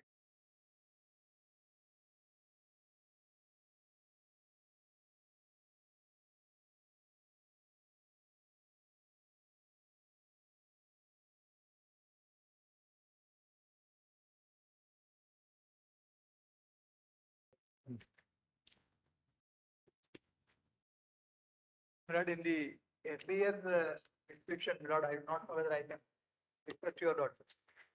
Lord, there are, Lord, I also talked to my land friend Prabhakar. There are very many seats vacant, Lord, in and around. We can't, I mean, direct, contrary to rules, he can do it. They can give admission. Mr. Rao is very magnanimous. They can do it. That I face, No, the problem is if you want a direction from us, we can't issue contrary to rules. I was He has argued, no. We have passed an order. No. The only hurdle is that they allotted me a seat in Nizamabad, that because I stand a better rank holder, that becomes hurdle to me now. That is how the system is. See, no system can be perfect. It will have some, it's like. If a better rank holder. No, what, if we see, this will always happen, right? Always happen. Subsequent, can all this thing admissions be cancelled? Everybody again, that process will never be ending. Now the situation will be around. We don't know. We have passed an order. Now the situation is around 30,000 rank holders who are later to me by 30,000 ranks. They will be getting seat in Hyderabad. I will be shunted out to Nizamabad. That is the position, Milord. Now there are around more than 12 seats in and around Hyderabad, Milord. Kindly consider from that angle. I request, Milord. I do not want someone else's seat to be, Milord, taken away. No, he has made a submission. We have recorded that you are not eligible in view of decision. I leave it there. Maybe it will be in proper. Next date, we will see what can be done. Yeah.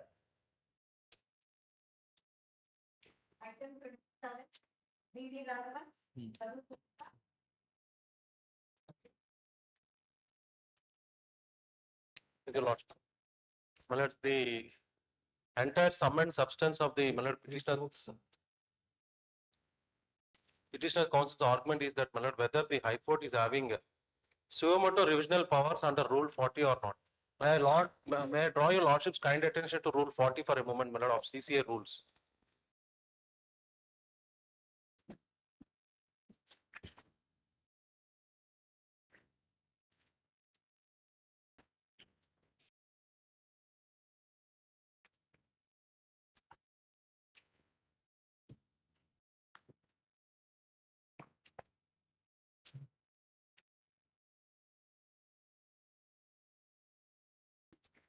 It's at page 242, my lord.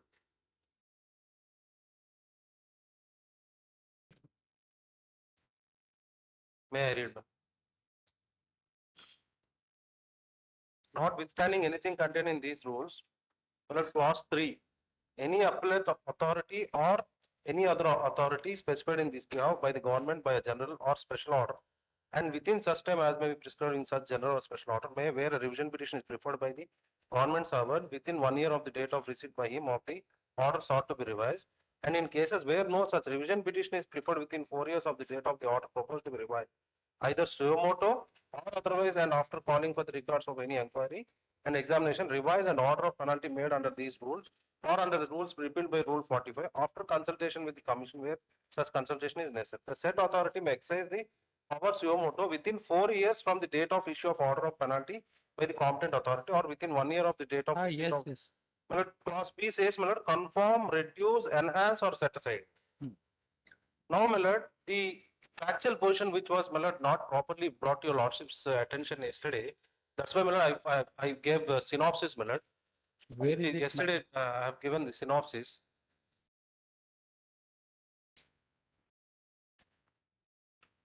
Page 2, if your lordship sees, my lord.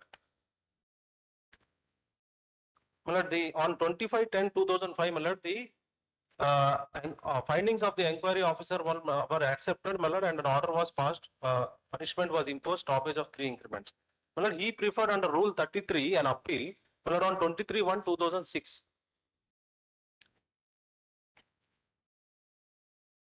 My lord, High Court, my lord, on 24/11/2006, my lord, has exercised suo moto powers under appellate authority's jurisdiction and issued a notice. My lord, thereafter, my lord, petitioner submitted explanation to that notice. However, my lord, the petitioner himself submitted a letter, my lord, on 30/12/2006 requesting the appellate authority to withdraw the appeal itself. My lord, that appeal was allowed to be withdrawn. After this, my lord, when there is no appeal proceedings pending before this honorable court, my lord, High Court, my lord, have exercising revisional powers, my lord, thought it fit that this is a case where, my lord, dismissal from service, punishment for dismissal from service has to be imposed and issue